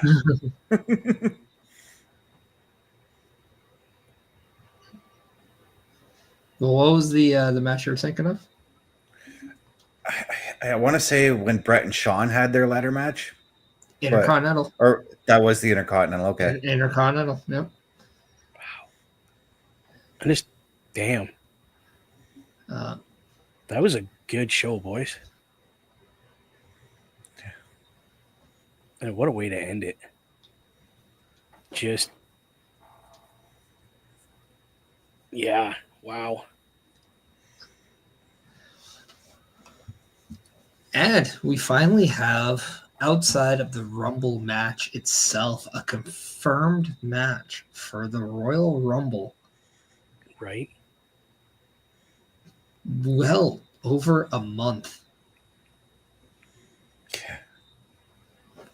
As the Royal Rumble does take place February 1 of 2025, but on December 27th, 2024, Cody Rhodes versus Kevin Owens for the true undisputed WWE World Heavyweight Championship will be contested inside of a ladder match rules. Which, again, I'm going to thank Nick Aldis for announcing that match early enough so that I can get started on my edits for the PLE Patrol. Yeah, if you don't get that on time, you're really not doing your job. Yeah. Jeez. But, I'm actually going to work it. I'm going to actually do it tonight. So There you go. I believe that we're going to get a little bit distracted. But just so we're not distracted, let's take a round of opinions about the show. Starting with Bubba Duke, your thoughts about the final SmackDown of 2024. Wow, what a way to leave the year of 2024 with that beautiful little period at the end of that show. Like, damn, that was good, dude. I liked it. It from beginning to end kept the pace, kept that momentum, and I can't wait for next year. Can't wait. Awesome. yeah, just again, as Bubba said, the perfect way to go out. Fantastic show. Totally loved everything that we saw happening there. Love my favorite thing of the night though was the showcase of the depth of the tag team division through that backstage segment to the tag team match. Yeah, Just, right? I can't wait for next week's SmackDown. Honestly, Yeah. And then what I love too is like we had just about every championship almost be a showcase, with the exception of really Shinsuke's United States Championship. Although we do know that he is kind of working outside of the company right now, just like Omos, who is doing some work in pro wrestling. Noah, and actually has, if you guys want some little fact, he has joined a faction in pro wrestling. Noah. Yeah, we'll get more into that later on. But no, I mean, we had the United States Championship on the women's side. We know it's going to be Meechin versus Chelsea Green. I knew I had to get it in there sometime. That's what she said. But we did get that depth of the tag team division. We now have clarification on what's next for Cody Rhodes and his championship.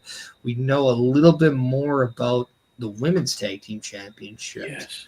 Right, as we do know that Naomi, one half of that champion, will be going up against Nia Jax. But you know who's going to take that next step? Could it be Candice LeRae? Could it be Tiffany Stratton? I do think Nia Jax is going to force them to tag with each other and go up against Bianca Belair and Naomi at some point. I do think that's going to be something to take note, and I think that very well could be at the Royal Rumble as well. But yeah, we got a lot of, and then we got a little bit more understanding about the bloodline with Sami Zayn without Drew McIntyre being involved. Braun Strowman and Carmelo Hayes are teasing more about their stuff. Street Profits finally got the answer of who attacked them. Is it for real? We have to tune back next week to find out, but we did get a hell of a tag match out of them and Los Garza, as well as we now see an added reason why Motor City Machine Guns could be mad at DIY, who just look at just to be happy being at the top of the mountain there. So we could be in line for a big multi-tag team match on SmackDown for those tag team titles. But yeah, all in all, great show. And I guess it's now time for the last time here on Friday for us to hand out our socials. So, Bubba Duke, let the good people know where they can find you. Yeah, you can find me YouTube at Bubba OMD. Again, that's YouTube at Bubba OMD. And over on Twitchland at Boar's Nest with Bubba Duke. Again, that's Twitchland at Boar's Nest with Bubba Duke. Check me out there. I do play a lot of games over there, as one Mr. Best up there found out the other night. But I have a good time. Hope to see you there. Awesome. And putting one foot in front of the other so we could work those legs. Chris Best, where can people find you? Yeah, you can find me at my link tree, which is linktr.ee/Chris_best83. Tomorrow night, you can find me as I do the PlayStation Showcase, where we're going to be continuing the adventures of The Last of Us Part 2. Is that not Saturday Night Gaming? Tomorrow night? That's exactly what I said. Yeah. I thought he said Wednesday night. PlayStation Showcase. Nope. Well, go ahead.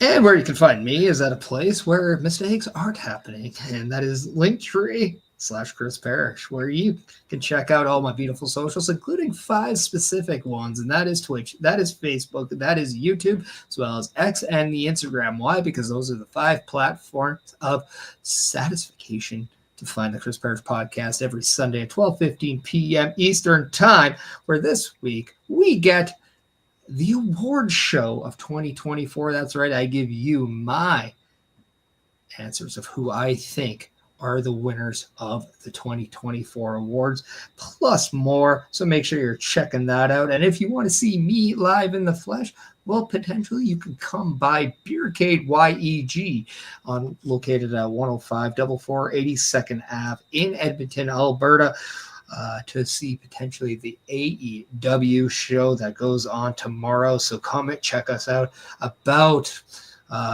5 p.m. Mountain Time. That's right, in Alberta, we're in Mountain Time, 2 hours. That's 7 p.m. Eastern for you people over on the other side. So make sure you're giving Beercade a shout out on the X at Beercade White, on the Instagram at Beercade White as well, Beercade YEG on other platforms. So yes, and if you have so much energy, I love it. But if you don't, go to rogueenergy.com, use the promo code PARISH, save yourself 10% on checkout. And Chris Best, since you always get everyone else to say the words to go off, how about we get you to say the words we can go off? Unless you're... I think he lagged. All right. That's awesome. Well, yep. In the words of OMD, it's time to go take a piss. No, I'm just kidding. He does say, the world outside is a scary place. Take care of one another. We're out. However, I'm also going to add what I like to end off with. Be happy. Be yourself, because after every single day, you matter. Have a healthy weekend, and let's ring out 2024 in style. Welcome 2025. Be safe this weekend, everyone. Enjoy. We'll see you again next time. I'll be there when you're down, when you're losing your ground, till the afterglow, the afterglow.